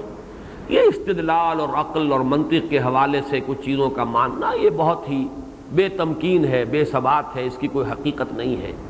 اصل شے تو وہ ہے کہ جو آدمی کا اپنا مشاہدہ ہو، اپنا تجربہ ہو۔ لیکن ظاہر بات ہے کہ دوسری طرف اس بات کی بھی نفی ہے اور بڑی پرزور نفی ہے۔ یہ عین الیقین تو دنیا میں حاصل نہیں ہو سکتا، عین الیقین تو آخرت ہی میں حاصل ہوگا۔ یہاں تو بہرحال ہمیں ایمان لانا ہے، یؤمنون بالغیب، غیب کا پردہ حائل رہے گا۔ اس دنیا میں رہتے ہوئے تو علم الیقین سے آگے کا کوئی درجہ بہرحال ہمارے لیے، عین الیقین کا کوئی درجہ جو ہے وہ تو بہرحال ہمارے لیے حاصل نہیں ہو سکتا۔ یہ تو جو بھی ہوا محمد الرسول اللہ صلی اللہ علیہ وسلم کے ساتھ ایک خصوصی معاملہ اللہ نے کیا، تجربہ کرایا اور آپ کو دکھایا گیا وہ سب کچھ۔ لیکن یہ تو بہرحال معجزات میں سے ہے، یہ اللہ تعالیٰ کی طرف سے ایک خصوصی مشاہدہ ہے جو کرایا گیا ہے، اور اس کے بارے میں بھی آپ کو معلوم ہے کہ اللہ تعالیٰ کا بھی کی رؤیت ہوئی یا نہیں ہوئی، اس میں اختلاف ہے۔ پھر یہ کہ اگرچہ بہت سے لوگ تو اس کو آج کل خاص طور پر جو جدید ریشنلسٹ ہے وہ اس معراج کو جسم کے ساتھ مانتے ہی نہیں، بلکہ یہ کہ اسے ایک طرح کی رؤیت ہی قرار دیتے ہیں، رویا ہی قرار دیتے ہیں، ایک طرح کا خواب۔ لیکن یہ کہ اہل سنت کا اجماع ہے کہ یہ معراج بجسدہ شریف ہوا ہے، اپنے جسم مبارک کے ساتھ معراج ہوا ہے محمد الرسول اللہ کو، اور وہاں جو کچھ آپ نے دیکھا ہے وہ بچشم سر دیکھا ہے، اس سر کی آنکھ سے دیکھا ہے۔ کیا دیکھا ہے یہ ہم نہیں جانتے، وہ تو جیسا کہ سورۃ النجم میں آیا ہے کہ اذ یغشی السدرۃ ما یغشی ما زاغ البصر وما طغی لقد رأى من آیات ربہ الکبریٰ، جبکہ اس بیری کو ڈھانپے ہوئے تھا، جو ڈھانپے ہوئے تھا تمہارے فہم سے وہ بالا تر ہے، تم نہیں سمجھ سکتے، تمہیں بتانا بھی بیکار ہے، اس کا کوئی تخیل بھی تمہارے لیے تصور بھی ممکن نہیں۔ اذ یغشی السدرۃ ما یغشی ما زاغ البصر وما طغی، لیکن جو کچھ بھی اس وقت اس بیری کے اوپر جو انوار کا ترشح ہو رہا تھا، تجلیات الہی کا جو انعکاس تھا، اس کو محمد رسول اللہ نے دیکھا ہے آنکھیں جما کر، نہ نگاہ کج ہوئی نہ حد سے آگے بڑھی۔ لقد رأى من آیات رب الکبریٰ، دیکھا آپ نے اپنے رب کی بڑی عظیم آیات کو۔ بہرحال وہ جو کچھ دیکھا ہے بچشم سر دیکھا ہے، لیکن وہ معاملہ جو ہے وہ تو خالص استثناء ہے ہمارے لیے، عام انسانوں کے لیے۔ یہ جو ہے دیکھنا، اور حضور کو تو دنیا میں بھی دکھایا گیا۔ آپ نے ایک مرتبہ جبکہ نماز استسقاء آپ پڑھا رہے تھے تو آپ کا ہاتھ اچانک اٹھ گیا آگے، ایک مرتبہ آپ ذرا پیچھے کو ہٹے تو اس میں لوگوں نے پوچھا کہ کیا معاملہ ہوا حضور، کیا یہ نماز ہی کا حصہ ہے؟ آپ نے فرمایا نہیں، صورت یہ ہے کہ میرے سامنے جنت لے آئی گئی اور بے اختیار میرا ہاتھ اٹھ گیا کہ میں اس کا کوئی پھل جو ہے وہ توڑ لوں، اس درجے مشاہدہ قرب، اور میرے سامنے دوزخ لے آئی گئی دوسرے مرحلے میں، اور اس کا جو گرمی اور حرارت کا جو بھبکا تھا اس کی وجہ سے میں پیچھے ہٹا۔ تو اس دنیا کے اندر بھی مشاہدات اللہ تعالیٰ نے کرائے ہیں، لیکن یہ کہ جان لیجئے کہ یہ جو عین الیقین کا درجہ ہے یہ یقیناً آخرت کے لیے ہے، یہ انسانوں کے لیے، جو فرمایا کہ ثم لترونھا عین الیقین، پھر لازماً تم دیکھ کر رہو گے اسے، یقین کا دیکھنا، وہ عین الیقین ہوگا، وہ یقین حاصل ہو جائے گا جو معائنہ اور مشاہدہ سے ہوتا ہے۔ لیکن اصل سوال یہ ہے کہ کیا علم الیقین کے نتیجے میں بھی حق الیقین پیدا ہو سکتا ہے؟ یقین کی وہ گہرائی کہ جو بالکل اپنی انٹینسٹی میں اس درجے کی ہو جس درجے میں کہ بچشم سر کسی شے کو دیکھنے سے یقین کا درجہ حاصل ہو سکتا ہے، یہ ہو سکتا ہے یا نہیں؟ یہاں ہے در حقیقت اختلاف، اور یہ مسئلہ ہے بہت اہم۔ بعض حضرات اس کا انکار کرتے ہیں، بلکہ اس کا تمسخر، استہزاء کا انداز، لیکن یہ کہ واقعہ یہ ہے کہ یہ ثابت ہے نصوص سے کہ حق الیقین اس درجے کا کہ جو عین الیقین سے بھی گہرا ہو وہ اس دنیا میں حاصل ہو سکتا ہے۔ عین الیقین اپنی جگہ پر ایک دوسری شے، نوعیت کے اعتبار سے بچشم سر کسی شے کا دیکھنا، لیکن یہ یقین کی آخری منزل نہیں ہے۔ جیسا کہ میں نے کہا کہ آگ کو دیکھ کر بھی ایک اشتباہ ہوتا ہے، پتہ نہیں یہ آگ ہے کہ نہیں ہے، سانپ کو دیکھ کر بھی کوئی شک ہوتا ہے کہ پتہ نہیں یہ زندہ ہے کہ مردہ ہے، سانپ ہے یا کوئی سانپ کی شکل ہے۔ یہ کوئی کھلونے آج کل ایسے بنا دیے جاتے ہیں کہ جن میں تمیز کرنی مشکل ہے، بالکل معلوم ہو کہ سانپ ہے۔ معلوم یہ ہو کہ عین الیقین آخری درجہ نہیں ہے، عین الیقین سے بھی آگے بڑھ کر حق الیقین درکار ہے۔ آیا وہ حق الیقین اس دنیا میں حاصل ہو سکتا ہے انسان کو جبکہ وہ ابھی غیب میں ہے؟ یؤمنون بالغیب، تو ایمان بالغیب کی انٹینسٹی حق الیقین تک جا سکتی ہے یا نہیں، یہ سوال ہے۔ اور میں یہاں پورے انشراح صدر کے ساتھ اس بات کر رہا ہوں اس کا کہ یہ عین ممکن ہے جو نصوص سے ثابت ہے۔ چنانچہ سب سے بڑا ثبوت جو ہے وہ حدیث جبرائیل ہے۔ احادیث کے ذخیرے میں اس کا جو مقام ہے سب کو معلوم ہے، ام السنہ، سنت کی جڑ، سنت کی بنیاد، وہی مقام ہے احادیث کے ذخیرے میں حدیث جبرائیل کا جو سورۃ الفاتحہ کا مقام ہے قرآن مجید، اور اس میں احسان اصل میں ہے کیا؟ وہ یقین کی انٹینسٹی ہے۔ ایک تو ہے اسلام، ان تشہد، کہ تم گواہی دو کہ اللہ کے سوا کوئی معبود نہیں، یہ اسلام ہے۔ ایک ہے ان تؤمن، تمہیں یقین ہو جائے، ایمان ہو، تمہیں ایمان ہو، دل سے تمہیں اس بات کا یقین ہو کہ اللہ پر بھی یقین، آخرت پہ یقین۔ ایک ہے ان تعبد اللہ کأنک تراہ فإن لم تکن تراہ فإنہ یراک، ایسی انٹینسٹی یقین کی گویا کہ تم اسے دیکھ رہے ہو۔ اب یہ بات جو ہے یہ اگر ناممکن بات ہوتی تو یہاں احسان کی وضاحت کرتے ہوئے محمد الرسول اللہ صلی اللہ علیہ وسلم یہ الفاظ استعمال نہ کرتے۔ معلومہ یہ درجہ ممکن ہے، اس درجے تک انسان کی رسائی ممکن ہے۔ ان تعبد اللہ کأنک تراہ، ان تعمل للہ کأنک تراہ، ان تخشى اللہ کأنک تراہ۔ حضرت عمر رضی اللہ تعالیٰ عنہ سے جو مروی ہے وہ تو ہے ان تعبد اللہ کأنک تراہ، اور یہی زیادہ تر زبانوں پر چڑھا ہوا ہے۔ لیکن یہ کہ دوسری روایات میں ان تخشى اللہ کأنک تراہ، اور ایک جگہ ان تعمل للہ کأنک تراہ، تمہارے دل میں خشیت اللہ کی اتنی ہو جائے گویا کہ تم اللہ کو دیکھ رہے ہو، یعنی برابر عین الیقین کے درجے تک بات پہنچ جائے۔ اسی طریقے سے تم اللہ کی بندگی اور پرستش کرو اس طریقے سے، اس انٹینسٹی کے ساتھ، گویا کہ وہ تمہارے سامنے موجود ہے۔ وہ مجھے شعر یاد آیا، تو سامنے آ میں سجدہ کروں، یہ جو ہے کبھی ہے حقیقت منتظر نظر آ لباس مجاز میں، کہ ہزاروں سجدے تڑپ رہے ہیں میری جبین نیاز میں۔ تو وہ حقیقت منتظر سامنے اگر آ جائے تو کس شوق کے ساتھ، کس ذوق کے ساتھ، کس جذبے کے ساتھ انسان جو ہے وہ سجدہ کرے گا۔ جیسے کہ آیا بھی ہے سورہ نون میں، یوم یکشف عن ساق ویدعون الی السجود، جب اللہ تعالیٰ کی کوئی تجلی ظاہر ہوگی جس کو کشف ساق سے تعبیر کیا گیا ہے، اور انہیں پکارا جائے گا، بلایا جائے گا سجدہ کرنے کے لیے، اس وقت صاحب ایمان اور صاحب یقین کس کیف کے ساتھ سجدہ کرے گا، اس کا ہم تو صرف کچھ ہلکا سا تصور کر سکتے ہیں۔ وہ ہماری اپنے لیے ہمارا اپنا تجربہ نہیں ہے۔ لذت این بادہ نہ دانی بخدا تانا چشی، جب تک کہ ہمیں اس کا کوئی تجربہ نہ ہو ہم جان نہیں سکتے۔ لیکن اس حدیث جبرائیل سے کأنک تراہ، اس درجے تک یقین کا پہنچ جانا عین ممکن ہے کہ جس درجے میں کہ انسان کسی شے کو بچشم سر دیکھ کر یقین کرتا ہے۔ اس ضمن میں دو اور حدیثیں بھی میں آپ کو سنانا چاہتا ہوں۔ مصنف ابن ابی شیبہ میں ہے، حضرت عوف ابن مالک انصاری رضی اللہ تعالی عنہ، ان سے حضور نے ایک مرتبہ سوال کیا، کیف اصبحت یا عوف، اے عوف آج صبح کیسی ہوئی، کس حال میں ہوئی؟ انہوں نے ایک عجیب جواب دیا، غیر معمولی بات، اصبحت مومنا حقا یا رسول اللہ، اے اللہ کے رسول مجھے صبح ہوئی ہے بڑے سچے مومن کی حیثیت سے۔ اب حضور ذرا چونکے، یہ جواب غیر معمولی تھا۔ آپ نے فرمایا ہر شے کی کوئی حقیقت ہوتی ہے، تو تم ذرا بتاؤ کہ تمہارے اس ایمان کی حقیقت کیا ہے، بیان کرو، ذرا تعبیر کیسے کرو۔ طویل حدیث ہے جو ان کا جواب ہے، لیکن اس کے جو الفاظ اس وقت میں کوٹ کرنا چاہتا ہوں، کانی انظر الی اہل النار وکانی انظر الی اہل الجنہ وکانی انظر الی العرش، اے اللہ کے رسول میں تو بالکل ایسے جیسے کہ دیکھ رہا ہوں عرش خداوندی کو، میری کیفیت یہ ہے کہ جیسے کہ میں بالکل دیکھ رہا ہوں اپنی آنکھوں سے جنت والوں کو، اور میری کیفیت یہ ہے، میرے یقین کی انٹینسٹی کا عالم یہ ہے کہ جیسے کہ میں دیکھ رہا ہوں اپنی آنکھوں سے جنت والوں کو۔ اسی طریقے سے حضرت زید بن حارثہ سے یہ حجت اللہ البالغہ کے حوالے سے ترجمان السنہ میں مولانا بدر عالم میرٹھی نے یہ واقعہ نقل کیا ہے کہ حضرت زید بن حارثہ رضی اللہ تعالیٰ عنہ سے حضور نے سوال کیا کہ زید ہر شے کی کوئی حقیقت ہوتی ہے، تم بتاؤ تمہارے ایمان کی حقیقت کیا ہے؟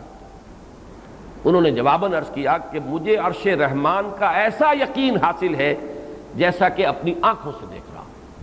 وہی الفاظ حضرت زید بن حارثہ کے، آج میں نے تلاش کیا لیکن مجھے یاد ہے کہ میں نے بعض صحابہ کس کا، لیکن میں تعین کے ساتھ نہیں کہہ سکتا، لیکن حوالہ آج نہیں مل سکا، لیکن یہ قول بھی میں نے پڑھا ہے کسی صحابی کا کہ ایمان اور یقین کا وہ درجہ اللہ کے فضل و کرم سے مجھے حاصل ہو چکا ہے کہ جب اپنی آنکھوں سے جنت کو اور دوزخ کو دیکھوں گا تو اس میں کوئی اضافہ نہیں ہوگا۔ تو معلوم یہ ہوا کہ یقین کا یہ درجہ اس دنیا میں رہتے ہوئے، غیب میں رہتے ہوئے بھی ناممکن الحصول نہیں ہے، اور یہ اگرچہ ظاہر بات ہے کہ عام انسانوں کی رسائی وہاں تک نہیں ہے، اس کے لیے محنت کرنی پڑتی ہے۔ عوف ابن مالک انصاری نے جو اس کے لیے اپنی محنت ہے اس کا تذکرہ کیا ہے کہ اے نبی، میں نے اپنے نفس کو آزاد کر لیا ہے دنیا کے لذائذ سے، اور میں نے اپنی راتوں کو جاگ کر گزارنا یہ اپنا معمول بنا لیا ہے، اور میں نے اسی طریقے سے سخت دھوپ اور سخت تپش کے دنوں میں بھی بھوکا پیاسا رہنا، مراد یہ کہ روزہ رکھنا، اس کو اپنا معمول بنا لیا ہے۔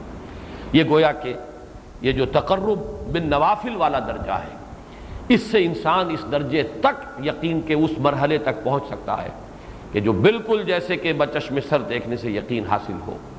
اور یہ جیسا کہ میں نے عرض کیا، یہ وہ حق الیقین ہے جو غیب کے اندر رہتے ہوئے بھی، علم الیقین کے درجے میں رہتے ہوئے بھی انسان کو اس درجے کا یقین حاصل ہو سکتا ہے۔ بہرحال یہ درجہ ہمارے لیے تو ایک صرف سمجھنے کی شے ہے، ایک علمی حقیقت ہے جس کو ہم پہچان لیں۔ اللہ تعالیٰ سے دعا کریں کہ وہ ہمیں یقین کی دولت جتنا بھی ہمارا ظرف ہے اس کے حوالے سے اس کی مناسبت سے عطا فرما دے۔ بارک اللہ لی ولکم فی القرآن العظیم ونفعنی وإیاکم بالآیات والذکر الحکیم۔